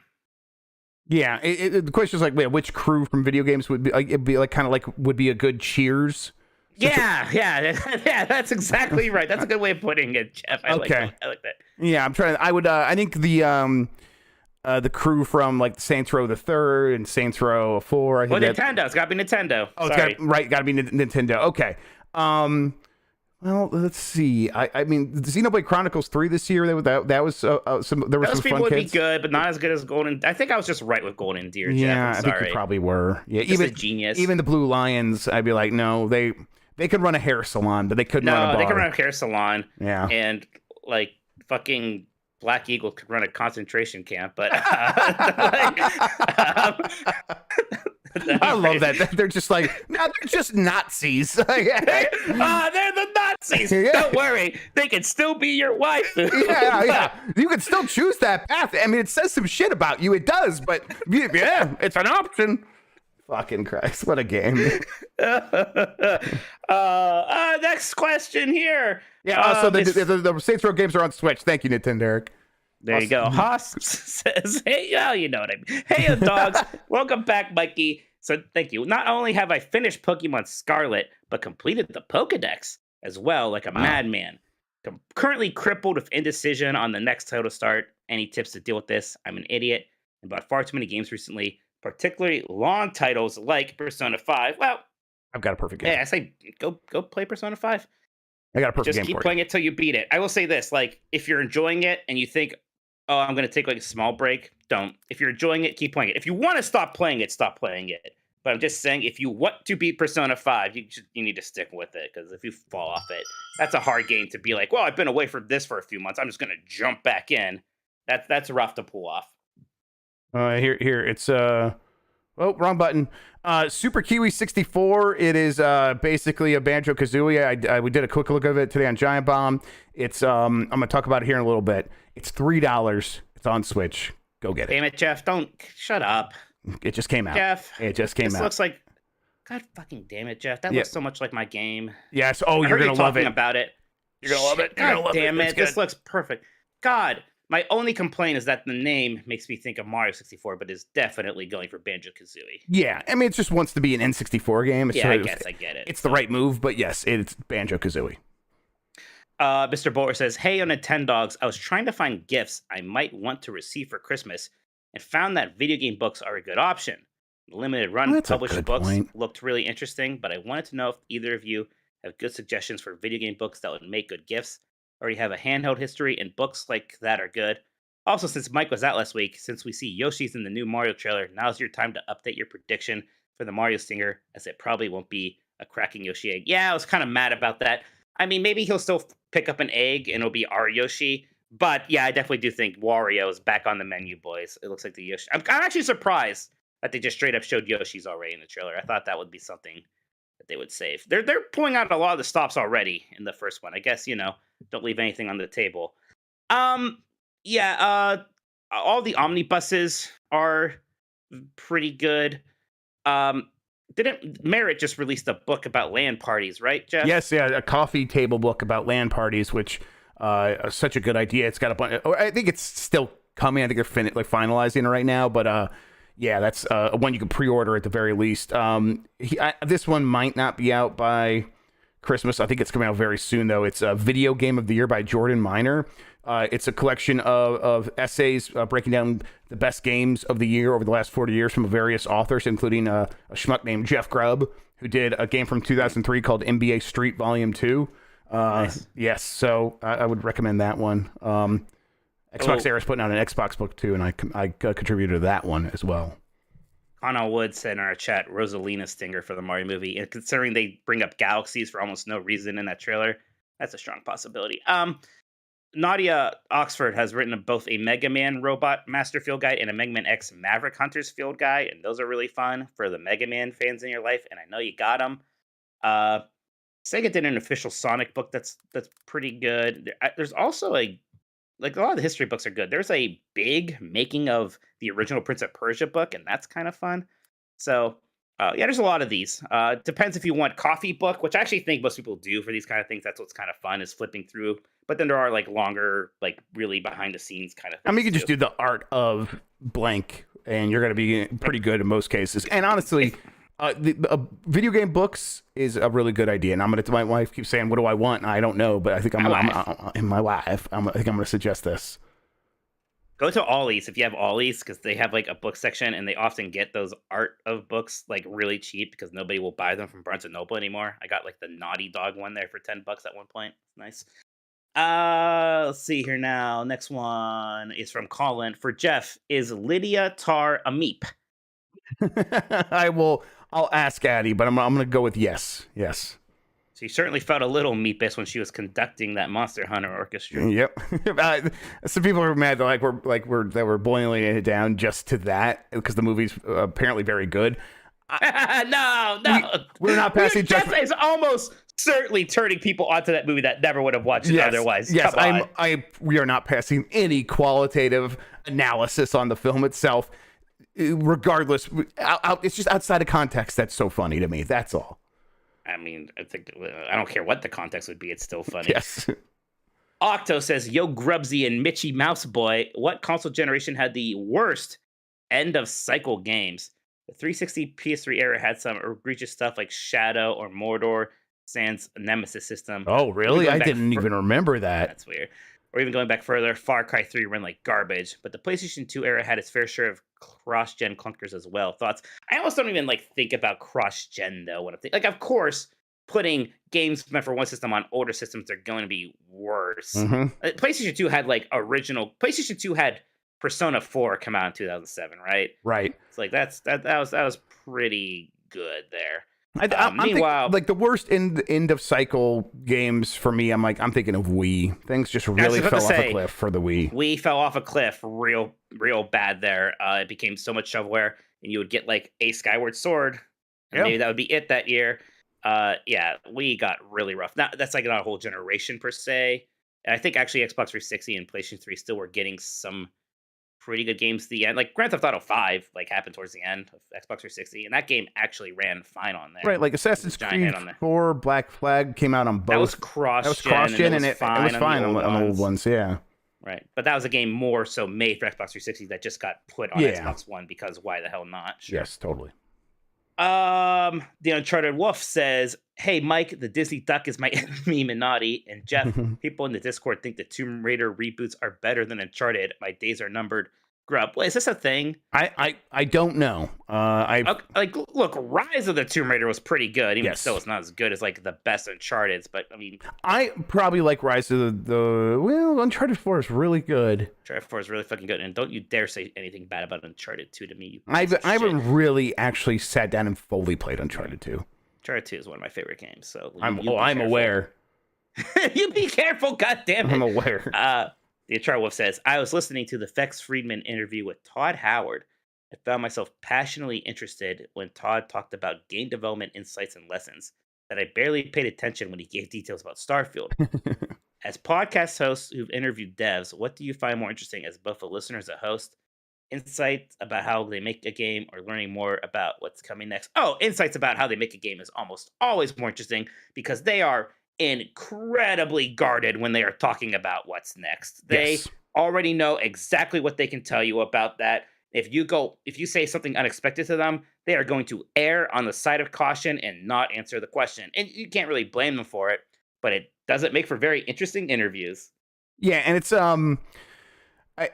kind of thing where, that's those pre-scripted, so you want to get them off the script as much as possible, and that's only possible by veering into places where they're both interested in the subject and can talk about it. And so, I mean, even if it's not insights into game development, I like just hearing them talk about the things they care about, because usually that's informative about a bunch of other processes that inform their game design ethos. So, yeah, that's kind of that's definitely where I want to hear it when people are talking to. You do get that.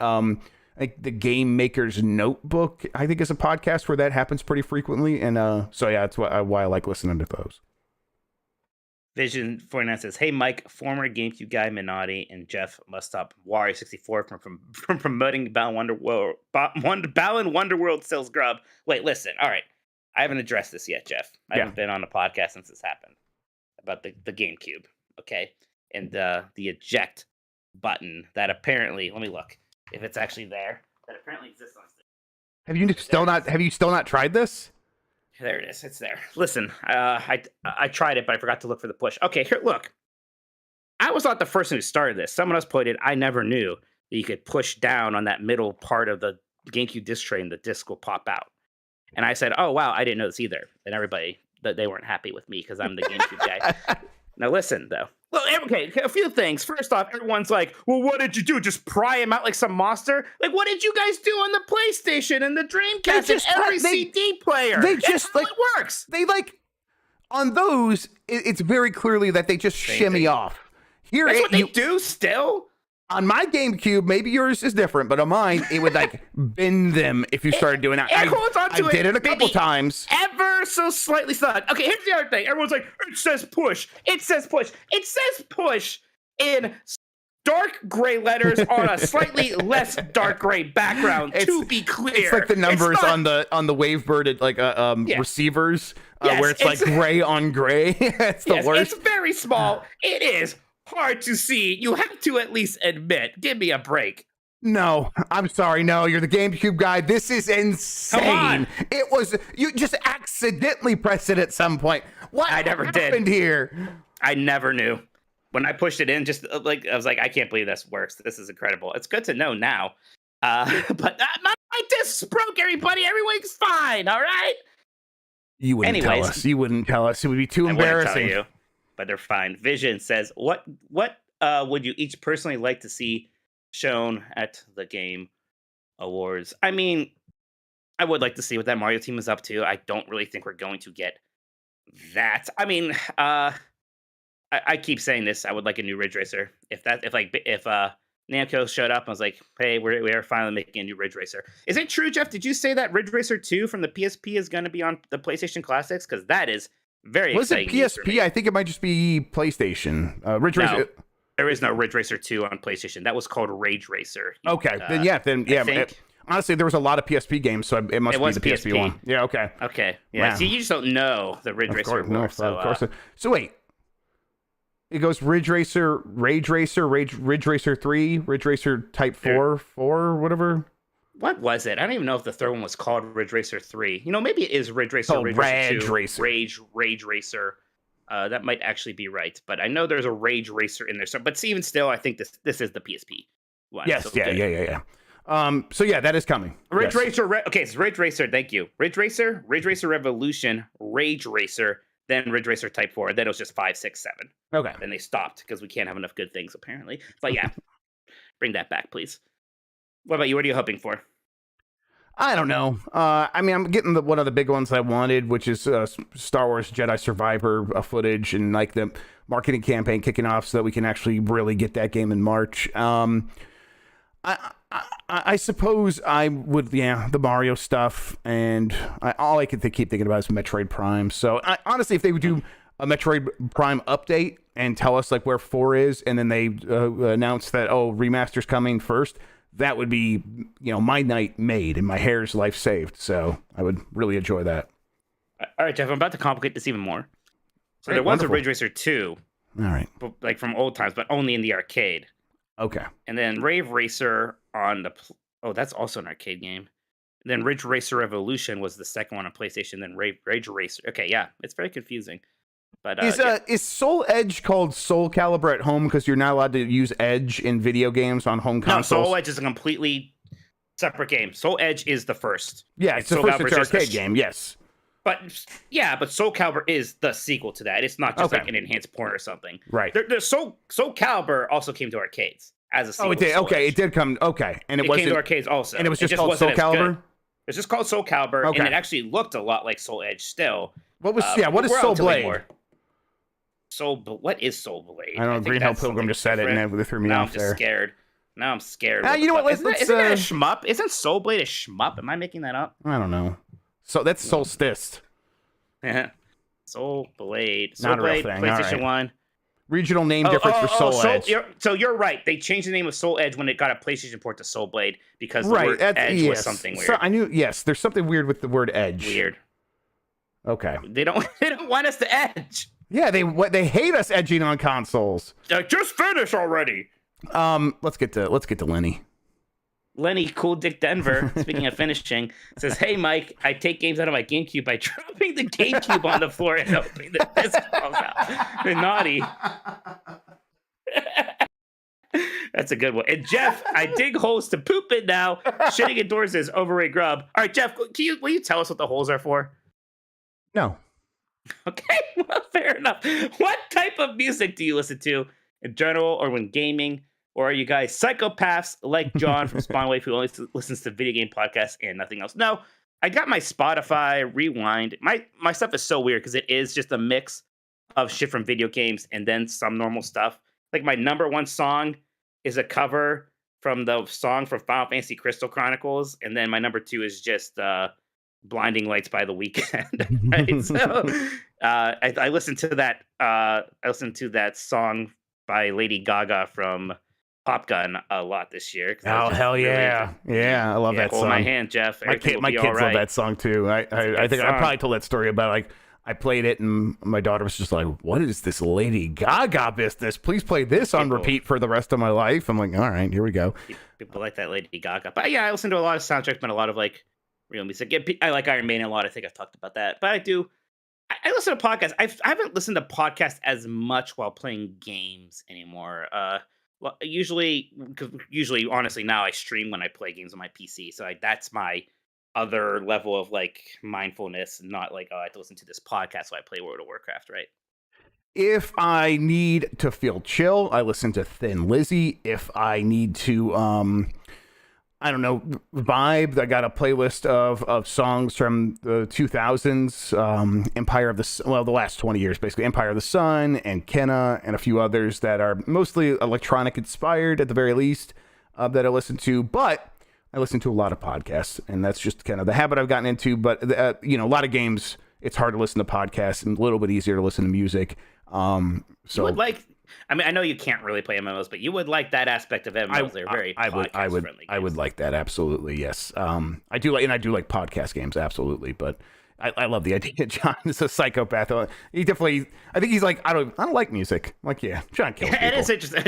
I don't like music. John kills people, for sure. Conky Dong says, "Hi Jeff, eat lobsters for dinner to punish his daughter for beating him in Kirby's Dream Course Grubb." And Mike, poor man's Turbo Sean Minotti. The dev for Pentiment cited Game Pass as the reason he was able to make up the game. Could this be a sign of things to come? We get to see more B games as passion projects. I've been playing a bunch of B games for the PlayStation 2, and the prospect of getting more of these titles has me excited. Yeah, it's been, we've lost the B game some way. In some way, indie games has kind of picked that up. Yeah, they are filling in those slots, right? Absolutely. But still, you just kind of like miss like when, like an Activision would just release a lot of weird stuff instead of just 2 or 3 big games a year. We're seeing some of that with Game Pass, like Obsidian getting to make a Grounded and Obsidian getting to make a Pentiment. My thing is, Jeff, it has kind of just been Obsidian. So I want to see somebody else make one of these smaller ones first before I really think that this is going to be the future. Yeah, this is definitely the point of Game Pass, was to enable games to be created. And so I think the simple answer to this is yes, you're going to get a lot more of this kind of stuff, because especially just from Microsoft, they just weren't going to invest in these kinds of games, and they weren't going to invest in most kinds of games until Game Pass, occurred to them. And now Game Pass enables them to take a bunch more risks with all kinds of different games, and it all feeds the service. So in the end, it is all sort of justified. So yeah, you're going to get more. One Up versus CPU says, "What Pokemon would you give the Browns as a mascot?" Trubbish or whatever the fuck his name is. Yeah, I mean, the trash. Yeah, that's a good one, Jeff. You're welcome. That works. Yeah. Yeah, we'll just go with that. Garbage. G-Man Sir says, "Hello, Mike, Oxmall, Miss Naughty, and Jeff. I kneel to Daddy Healy Grubb. Who is the best Kong? Not sexually, by the way." Candy Kong. Damn it, Jeff. I was very excited that Kiddy Kong is apparently visible riding a car. The Kiddy Kong erasure was insane. Kiddy Kong is a good Kong. But Trixie's very good. A lot of them are good. Swanky Kong, also excited to see him in the trailer. Swanky Kong was good. But Donkey Kong, especially ever since the Donkey Kong Country redesign, that's a very good character, Jeff. I've always really loved Donkey Kong. That's my favorite. Yeah. And Cranky Kong also, obviously, that is fantastic. Yes. I know I'm sometimes down on Tropical Freeze compared to a lot of people, but I really liked that Cranky Kong was playable. In fact, Jeff, with him now getting a big part in the movie, I bet Cranky Kong has a pretty good shot in that next Smash Brothers. That would be fantastic. I would love that. Now. Yeah. Call my shot there right now. Jeff, that is it for the podcast producer questions. How about we take a break and then we'll talk about some Switch box art. We'll read some super chats and all that good stuff. Let's get to that right after this. All right, I'll be right back. Yep, we're on the end now, everybody. All right, how's everyone doing tonight? Thanks to the 200 people who are tuned in. I really appreciate that. If we get the thumbs up, hit those like buttons. Let's get it to 100 before Mike gets back. Hit that like button if you hate the mods. Yeah, hit the like button if you hate the mods. Absolutely. Hit the like button if you hate me. Yeah. We're feeding your hatred. Absolutely. Look at that. Jump by 10 immediately. Thank you, everybody. Yeah, they all just showed up to say F you mods. I really appreciate that. Yeah, thank you for that. I feel love for the first time in my life. See, I'm still upside down here, but that actually fits this now. That actually just works. Come back. Oh, it's just Christian. What do you hate an entire? Dr. Sus hates an entire religion. That's not fun. Wow. Well, don't say that. I see. Red Wings won 4-2. It's a good night. How long has Golden Idol been eyeing it? How long has Golden Idol been eyeing it for a while? I don't know. I just started it and I played through the first 3-4 levels, and that's a chapter and a third. I kind of hope it's pretty long. I hope it's about Oberdin length because I'm really enjoying its gameplay. Only about 6 hours. Okay, it seems about right. It seems like it'd be tough to sustain, because it's really just static scenes for the most part, and you're investigating it. It's like if the hidden object games had gameplay, or if Sudoku had. I'll save that. I'll just save this for when we're talking about it. Never mind. That'll be good for the actual discussion of the game. Sudoku. It's like if Sudoku had a single-player narrative campaign where you could actually piece together the Sudoku too, where like the logic serves you really well, and you need to be looking at the way things intersect with one another, not just numbers, but like actual objects in the world. It's really cool. It clicked really fast for me because I was like looking through a backpack of one of the characters. And I was like, okay, I see that like this guy has 2 things of gold, and this guy has 1 thing of gold and a golden statue. And then you click over there and you read a thing like, okay, we're gonna split up the things this way. You get 2/3 of the gold, and you get 1/3 of the gold plus any golden statues that we find. And it's like, oh, okay, so this is that person, this is that person, and so it's like all the things in the environment really matter. It's a good game. You ever play Murder by Numbers, Jeff? No, but I've heard good things about it, and I always meant to go back to it because that is just like a Sudoku puzzle narrative game, right? It's Picross narrative. Picross narrative. That's right. Yes. It's the investigation segments from the Phoenix Wright games. Okay. But when you like stumble across evidence, she needs to like figure out, okay, how does this correlate? And the way they do that gameplay wise is that she like picks up the thing, and it's like it's a little hokey because like what is the thing that she got, and you solve the Picross puzzle to like figure out what the evidence is. Okay, I like that. It's very fun. Yeah, I like games that are 2 games. Henry Hatsworth was always fun. Yeah. More games should be 2 games. Does Reggie smell good in real life? Do you know? I've never smelled Reggie. Weak. We almost killed If Mike. I ever met Everybody. Richie, I would like just take a huge whiff. I would. I absolutely would smell Reggie. Maybe that's why you said let me meet him. Oh, Richie, what up? Yeah, I've been able to meet him. Damn, you smell good, bro. That's good, Reggie. It's good, Richie.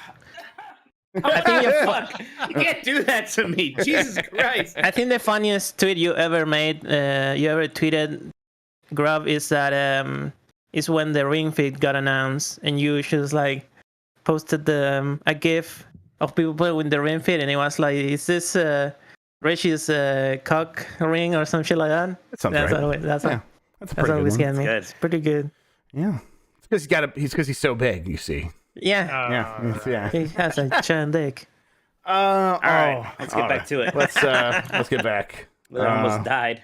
Yeah, I'm glad you survived. I'm glad you made it. Let me just Did do anybody this. post mine, or I need to post it? No, someone did. Where are we going next, Mike? We're going to the Switch subject. box art. Okay. All right. Let me get set up, and you can bring it back. You need me to help you find it, Grandpa?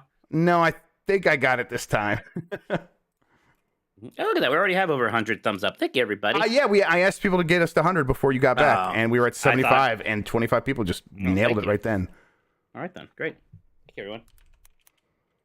You bring us back whenever you're ready. And we are, in fact, back. Jeff, we're going to talk about our favorite Switch box art. That's it. All the home consoles. We'll do the portable someday, but I think we can give this topic a rest for a bit after this. But we do have to do the Switch. I'm curious, is there one you had in mind for this? It's funny how the most recent one was almost the hardest for me to do. Maybe because I do not own very many physical Switch games, Jeff. I don't think about the box art that much. Can we Yeah, could we count the little boxes that you get on the home screen of the Switch? I know you said yes. I kind of feel like no. I mean, if anyone picked that we'll definitely consider But it. yeah, I guess, but I don't think anyone did. Yeah. Like no one's a psychopath like you who even thought of that. Right. Honest. Yeah, that's completely You fair. fucking idiot. Yeah, weird I'm ass, man. a monster, and I think I should be called out for it. I'm gonna do Advance Wars 1+2 Reboot Camp. Oh, that's spicy. It's not even out yet. Not even out. But I love these characters, and this is a good update to to these three characters who I think should be in the next Smash Brothers as well. I've always loved the cartoon odds look. of that certainly are hurting now. Yes, definitely. And I don't know, the cartoon colorful vibes. I am gonna go out and say they should release this video game. They should release it. They should just release this video game. There must be a gap, Jeff, between like some of that January stuff and then Zelda, and certainly after Zelda, and then whatever the fuck is coming next, where there's going to be a time where they're going to be like, all right, just look, we don't have to advertise it that much. We don't even have to release a physical version. We don't want to. Just release it. Just release the game. I hope so. Jeff, mine's not very exciting, but I think it's right. Mario Kart 8 Deluxe, which is actually posted by Sean, second to the bottom if you want to show it. Yeah, I'm gonna. Not to give away Sean's here. You know, you guys showed the vanilla Mario Kart 8 on the Wii U one last week, and it's good. This one is really good. It's something fantastic. about just Mario, Peach, and Bowser there. I don't think we ever like straight up just highlighted Rainbow Road. It's somehow that actually does make this feel special. Yeah. In some way. You still get to show off the gravity mechanic by having the other one on top of there. The fireworks. That's a attractive box art, man. That's a good looking time. I like it a whole bunch. It's very colorful, and yet somehow it doesn't feel overwhelming. Somehow it doesn't. It does feel deluxe. Like that's what what they're trying to convey, and it's working. Let's go to the top now. See what the podcast producers had to say about this. Bench JC said, "Sure, the game just got ported to the Switch, but the box set is fire. Shows the stylistic art style of the game off extremely well. This is Persona 5 Royal. Yeah, that is very good. That's it's a character collage, but a really well done one. Jeff, it bothers me that I played Persona 5 and loved it, but I haven't played this, and it's weird to me that there's just this like other character, this girl with the red hair that I just don't know anything about. Yeah, has been slotted into this game now. And I don't know if I ever will, because when am I going to find time to play Persona 5 again? Maybe you'll finish it before the end of the year. Yeah. like, man. I don't know if I like this character collage, actually. I feel like... Not even Anne sticking out her tongue like that? I mean, listen, that's fantastic. But I don't know. It's so... I feel like they should just pick one character and make their face big and in the center instead of...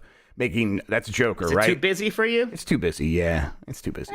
I like it. Maybe because I know these characters, so I'm like, oh, it's that one I like. It's that one. I'm sure that's what it is. Yes. Yeah. Next one here is from Velocity Prime, who says, "How many times can we mention Breath of the Wild? Who can say? But God, their art in this game is spectacular. And the way they use art instead of renders is great." I mean, Jeff, everybody copies this art now, right? Yeah. I mean, you just need to do this to show that you are making a Breath of the Wild, because. This game just says a million. It's a picture that says 1,000 words. Link is standing there, and he's going to go out into that wilderness right there, just explore it, and it's all open to him. And by the end, you're going to be the master of this place. Yeah, it's cool. Plus, it's kind of echoing like some art from the original Legend of Zelda in a cool way. It's absolutely it's good stuff. It's very good. Even like some of the simplicity of the logo, kind of like echoes some of the simplicity in terms of like. The music and the like emptiness of the world, like the good emptiness of the world. I mean, right? Like, yep. It's just that one color. It's good stuff. Yeah. The Zelda logo's always kind of had this wornness to it, where it's like, there's like chips in the Z and the ELDA, but then it's just the stark whiteness and the flowers coming out of it. Yeah, it's beautiful. Bop of the Year says, "Am I cheating on multiple levels? Showing completely unconfirmed box art I found on Gamatsu for a game that hasn't released yet."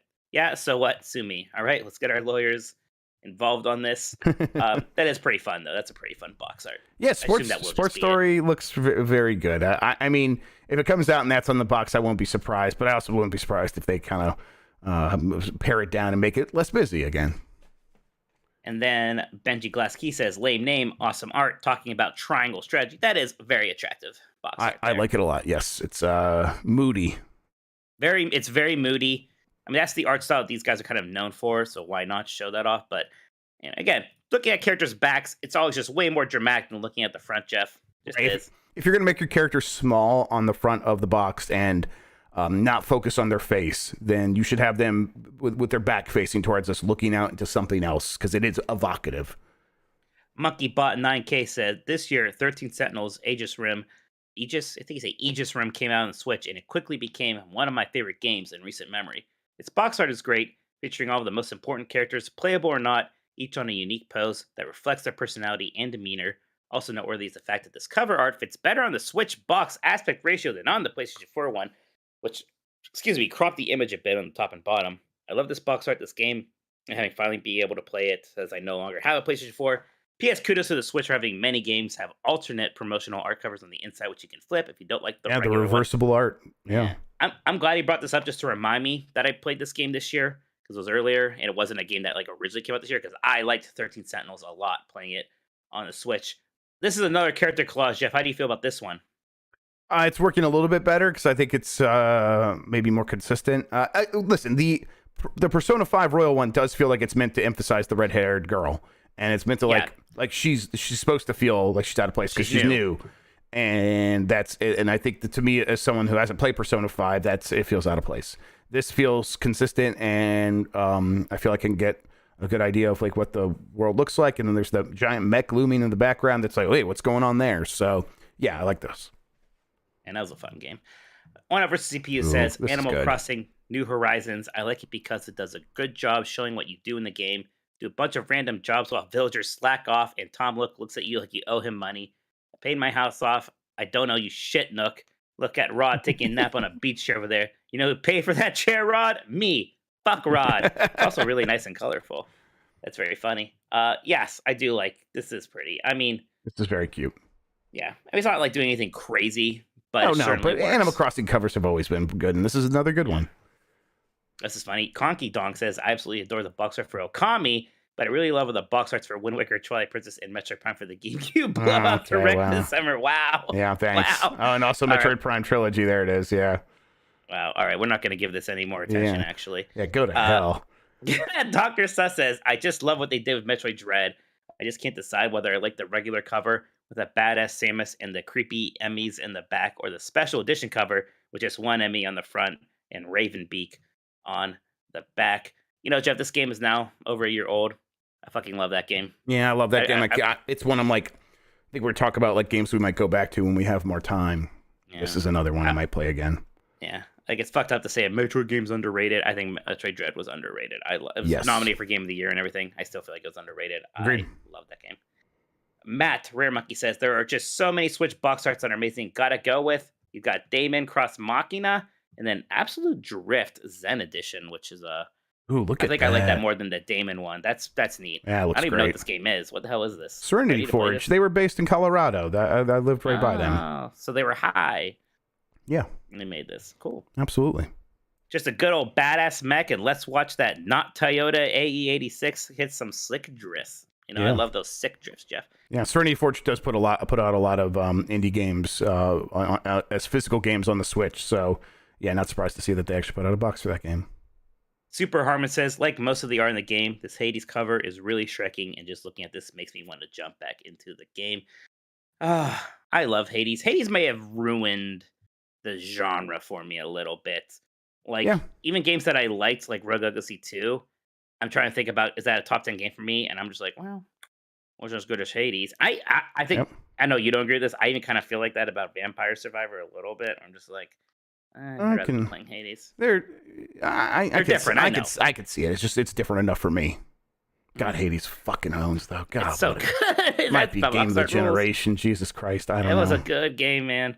Mr. Bohr says the best Switch box art is Splatoon 2. The original box art is already good, but you can take the cover out of the case and reverse it for a great Salmon Run in the campaign. For great art for Salmon Run in the campaign. And though it wasn't physically released, there is a printable cover for the Octo expansion from My Nintendo. It's even better. Oh, that's cool. Oh, that Octo expansion thing is neat. Huh. That's cool that they did that. That's that is neat. If only we had printers anymore. I just bought a new printer. You are a grandpa. Beef Hammer says, it's Pokemon Legends Arceus. I hate Pokemon. I haven't been able to play one since Silver that didn't bore me and make me put it down. Until Legends Arceus, the best 7 out of 10 game I played. Is the art just a clone of Breath of the Wild's box art essentially? Yes, but I think that's emblematic of the new style they went with. More about exploration and tracking Pokemon and going from gym to gym battling. Plus, in a franchise that's always defaults using a picture of the new legendary Pokemon, glad they changed it up after 30 years. Yeah, this is pretty good. It definitely is doing the Breath of the Wild thing. But yes, I think that the Scarlet and Violet box art is hideous. There's like this weird border thing, like gold border around it for some reason. I don't get it. Let's see if anyone picks it. I doubt it. Breadfish says, Hypnospace Outlaw is a point-and-click adventure mystery game where you navigate a reimagined and extremely comfy 1999 internet, and I dare you to not be enticed by this box art. Oh, I'm enticed. You've never played Hypnospace Outlaw? I haven't, and I should, huh? You should. I love it. Hey, you should, because there's like some really great references in there, and I think you'll immediately recognize it as someone who I know was on the internet as like 1UP was going, and this stuff was like years and years after what they're going for in Hypnospace Outlaw. But like you'll recognize I was an AOL kid, Jeff. Yeah, yeah. Then you need to play this game. Then I was in the Kids WB chat room and all that shit. They're gonna make jokes about what you experienced and probably what you were to a certain degree. So, and I thought I was being kind of naughty when I went to the MTV portal on AOL. He was like, are you at least 13? I was like, sure I am. I thought I was gonna go to jail. Screaming Madden says, my favorite Switch box art is the limited run box art, one of the best indie games, Celeste. It appears Madeline and Badeline are united as together they hold a heart that are so hard to collect. There's also a nice pink/purple aesthetic to complement the Switch red. PlayStation 4 version had a blue-purple aesthetic. That's cool. God, just like with Hades, God, Celeste is so good. Jeff, God, I love that game. Chat, if you might not, there's a new game coming out that has like Celeste vibes, and I can't remember it at all, but maybe I'm making it up. I don't know. Jane says, I don't own this one yet, but oh my God, I want all the Pokemon games to look like this. Was new Pokemon Snap this year? No. Was that last year? No, it's last year. Was it? I can't remember. Yeah, it must be. There's no way there was 3 Pokemon games this year. No, it was last year. I just kind of ignored that. I don't know. It's okay. I like it. It's fine. I like what's his face, that giant green guy from Gold and Silver getting prominent spot. Yeah. Flower Dinosaur, I think is his name. Flower Dinosaur, yeah. Casual says, it's not that I love the box art, it's fine, but I really just wanted to mention what a little gem this game is. Cadence of Hyrule. There's another character collage, kind of. Yeah, it's good. It's good. I can tell you one thing. This you can listen to the soundtrack just right now, and it's going to transport you. It's so good. Crypto the Necrodancer, Cadence of Hyrule, just fantastic stuff. Every time I see Cadence of Hyrule, I just kind of get mad because I'm like, just do that again. Just give your properties to indies. It was a great idea. It was a great idea. You gave Zelda, and they came up with this. This is awesome. How did this? It's weird now that this happened at all. I guess how. I don't know. It's like Zelda. It's not like they gave him something weird. It's not like they're like, yeah, sure, you can make a Star Trop. It's like you get Zelda. Yep. Jesus. Gerbear says, by default, it has to be Ring Fit Adventure, my only Switch game with box art. Look how vibrant that setting is, and the colorful characters are simply a delight. Then the game is exercise. Lucid sounds familiar. Turbo Sean. Yes, thank you. That might be the. Look at that. Yeah. Lucid. Look at that cock ring. Cosp says, Arg, this is too hard a question, so many good ones. I'm going to take a deep cut and say Grindstone has the balls to be titleless, leaving the gorgeous artwork to shine. Oh, yeah. The gameplay. This was the Peggle adventure game, yeah. This was the Big Apple. Wait, is this the Apple arcade game? No, okay, this is not that. Grindstone's something else. I'm thinking of a different game. Okay. Yeah, this is that game we all played when we got Apple Arcade that everyone really liked. Yeah, I didn't do that. Lenny Cool Dick Denver says, just because it's a callback to my childhood, Advance Wars 1+2 Reboot Camp, it's still coming, right? Right? Oh, Lenny. Man, I mean, it really is just that cover, again, just with the updated characters. It was a good cover to begin with. Yep. So. And it's just like, it's just new enough. And yeah, God, it looks so good. Man, damn. Ed says, I was super glad they decided to keep the original art style for the Mario Strikers Battle League cover. Even though the game ended up a bit barren, the visuals are top notch from the artwork to the in-game stuff. It's very good. I'm still think it's look. If there's ever a time to put Daisy on the cover of a video game, it's for Mario Strikers. Even though she wasn't even there at first. Jeff, me and you are like the defenders of this game. I feel like I like that game. I had a good time. And Yeah, everyone else, I saw it whenever you pop up talk here. about I'm it, like, gets oh shit, mad. we should play that again soon. It's a good, yeah. I guess I get it a little bit with the content thing, Jeff, but like, Yes, of course I get it. And it's, if that's a reason people don't want to spend the money on it right now, sure. But when you go back to the Switch 10, 15 years from now, people are going to be like, oh man, that game was fun. Like, that's just going to be what happens. And because it is. The Uncharted Wolf says, I love the increase in quality between Octopath 1 and 2. The companionship between the characters is much more prevalent in 2s, with both the box art and hopefully the game. So yeah, he has the box art for the upcoming 2. Yes, Octopath Traveler 2's box art is much better. I like that. I mean, if you're gonna make a JRPG campfire scene, you're gonna make me think of that moment from Chrono Trigger, and it's full on evoking that, and I like that a lot. So yeah, that's the first Octopath Traveler one's fine. That just looks like a worse version of the Triangle Strategy cover to me. So that's good. Turbo Sean says, I'm actually a little surprised Mario Kart 8 Deluxe hasn't been mentioned yet. Ha, you idiot. It has been mentioned. Suck it. Just goes to show how much good box art the Switch has. I'm a sucker for bright neon-y imagery contrasted against dark background scenery, and this art does that so well. Also note that the new characters are front center, but in a subtle way. Yep, we talked about this. It's a very good one. Shoji Kodo says, thanks to Awakening, love the chibi art style. I like that style too. I know it took you a little bit longer to warm up to it, Jeff, but I'm a big fan of it. Yep, now I'm just happy it's a different thing, and I'm okay with it being different. And it's very cute, and I think about going back to this game all the time. Christian says, this looks so good, and it's fucking Balan Wonderworld, Jeff. You son of a bitch. How dare you? What would you say something about Balan's ass, please? Yeah, sure. It is so non-existent that it makes me mad, but also I'm so thankful he doesn't have just a big juicy badonkadonk, and we'd have to deal with people like thirsting over Balan. God, I'm glad we don't live in that reality.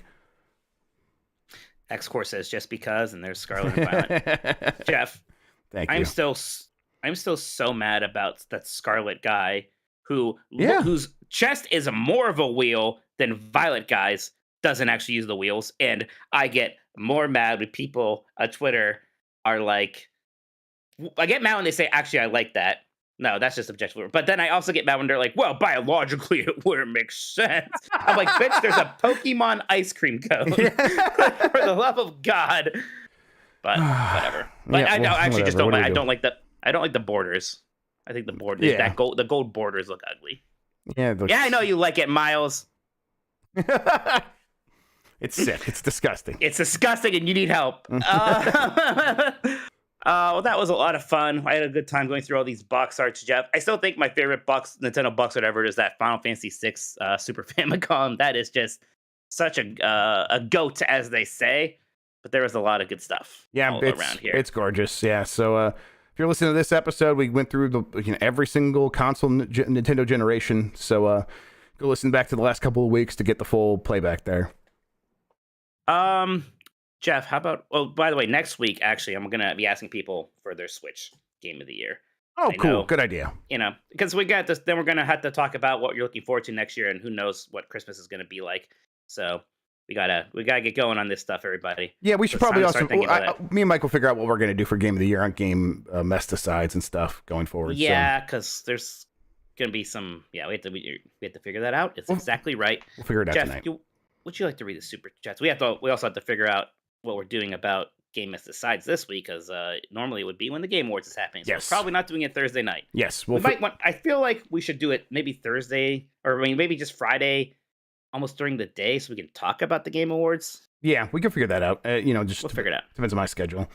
Okay. Uriel Delgado. Did you guys see the H-Bomber video on Tommy Tallarico? Boy, would I not want to invest in television after watching that masterpiece of a video. Yeah, H-Bomber guys' videos are fantastic. I loved them for forever.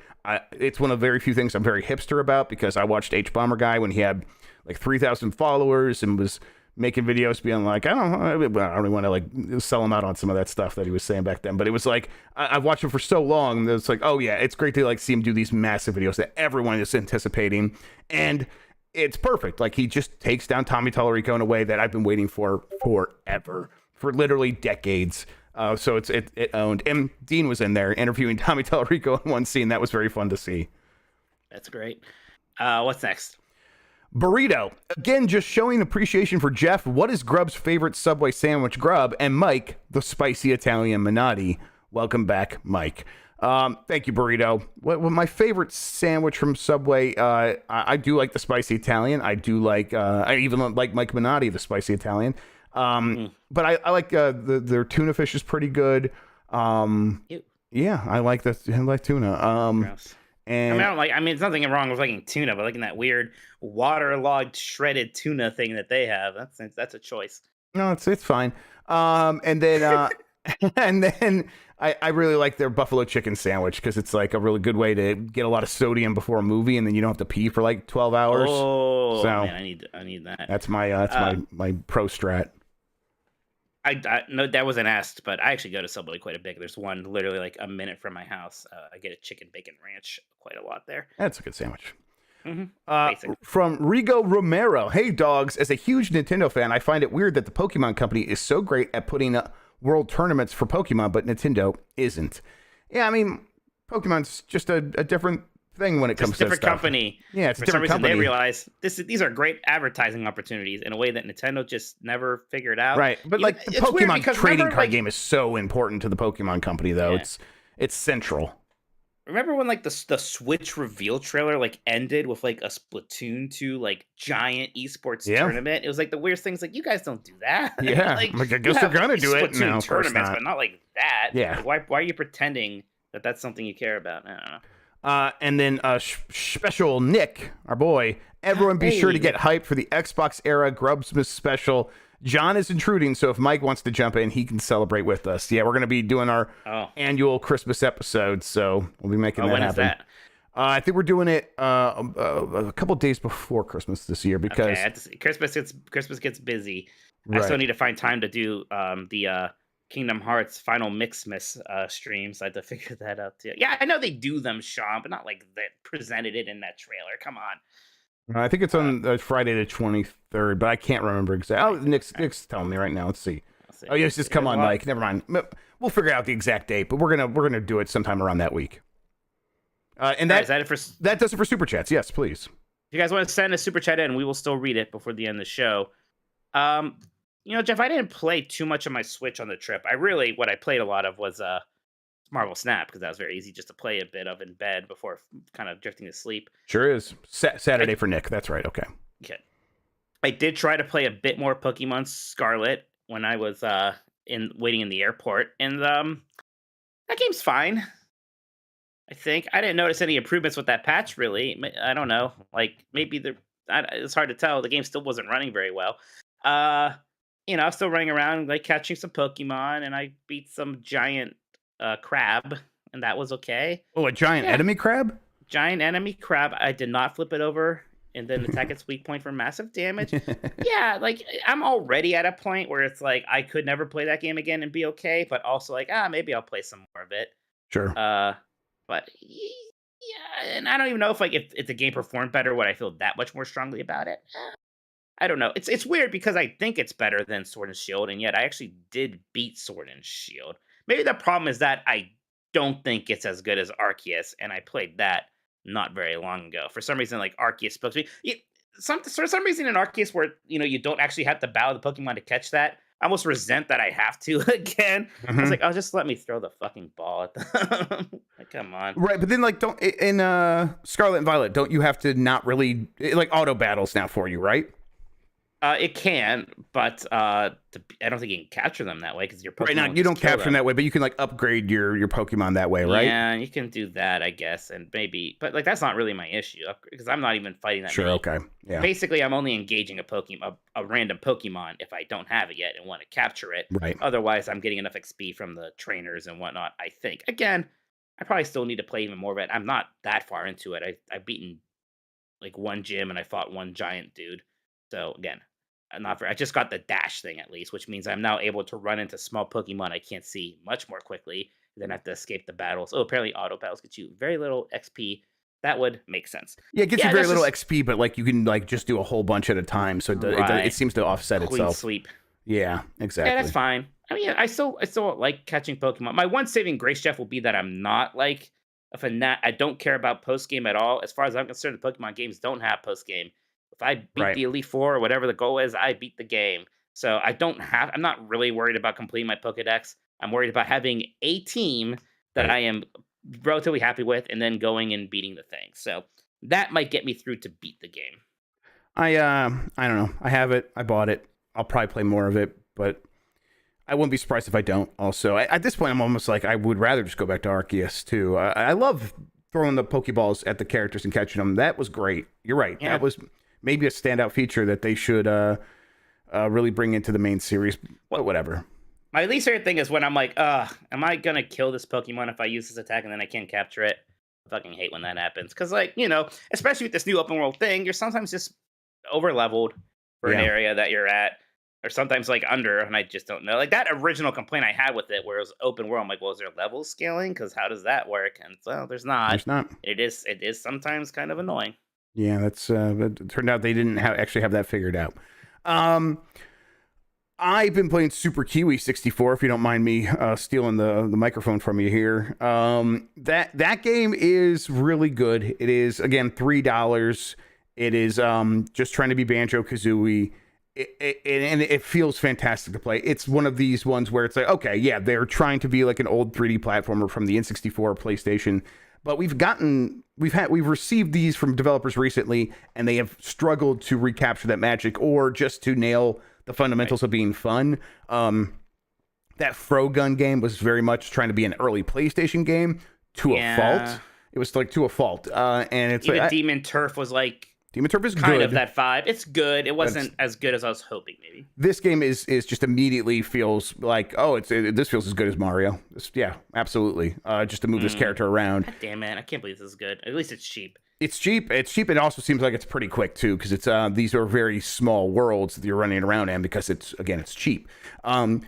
The characters have got a couple main functions. It is one of the Kiwi guys. The two-legged bird thing that runs around in New Zealand, I think, or is that the fruit? I can't remember what they actually have there, but it's just like the little funky bird guy with a long beak. Oh, they have birds named Kiwis. Okay, yeah. It's one of those, and you can run around, and it's, if that feels good, you can jump. That feels good, but then you can also do a pecking attack with your long beak, and this will lodge you into a wall or a tree, and then you can jump and then do it again and go higher and higher and higher. And is it like the one capture thing Yes. from the woodland area or what? No, from Bowser's Bowser's Fortress. Castle. Yeah, Bowser's Fortress, right. That Yes. was one of the best captures in Mario Odyssey. It was. It doesn't have the fling like that one does, but it still feels just as good, just to lodge yourself into a wall, jump, and do it again.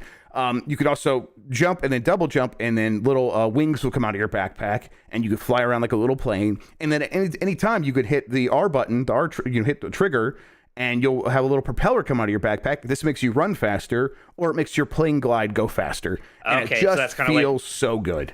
Kind of like when you use Kazooie when you're in Banjo and Kazooie. Kind of a little bit like that, but it's just, they don't mind that the glide lasts pretty much forever. You can go from one side of the stage to the other. They're just like, yeah. So that's like explore. Spyro then. Okay. Yeah. Ooh.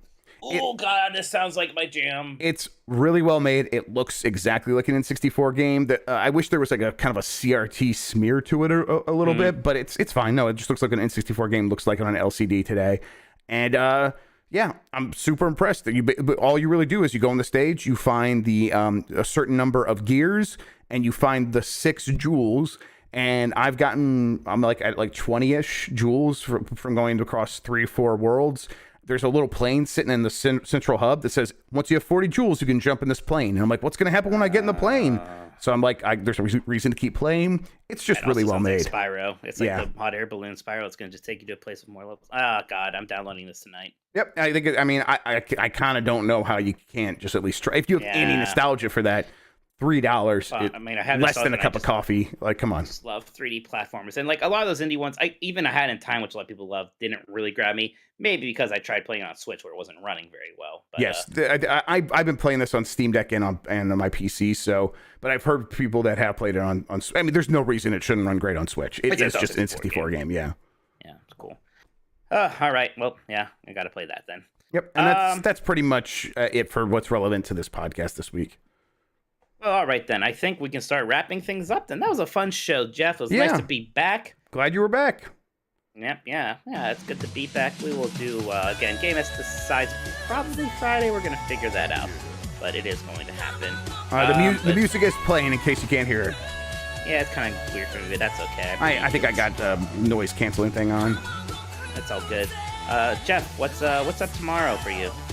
Yeah, Game S mornings will be happening. Definitely tune in for that. It'll be a good time. And then on Thursday, I'm going to be talking over the Game Awards. We're going to figure out what's going on with Game S Decides, but probably look for that on Friday. Yeah, I think that's about right. Is Tam on vacation? No, they're traveling to go to the Game Awards. I said Mexico City, and I was so confused. Oh, is he in Mexico City? I don't know. I thought his flight ticket said. Maybe he was just messing with me. He could probably or just by messing me, with I mean Twitter, not me personally. That sounds like Tam. Yes, I'm sure he's messing. He's going to LA, I think. So, yeah, I think they're going there already. Don't forget, favorite Switch game of the year next year. Switch game of the year next week, everybody.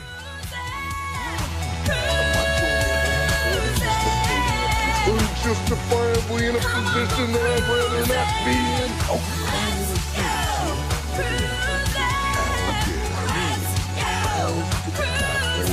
I am the queen. Let me see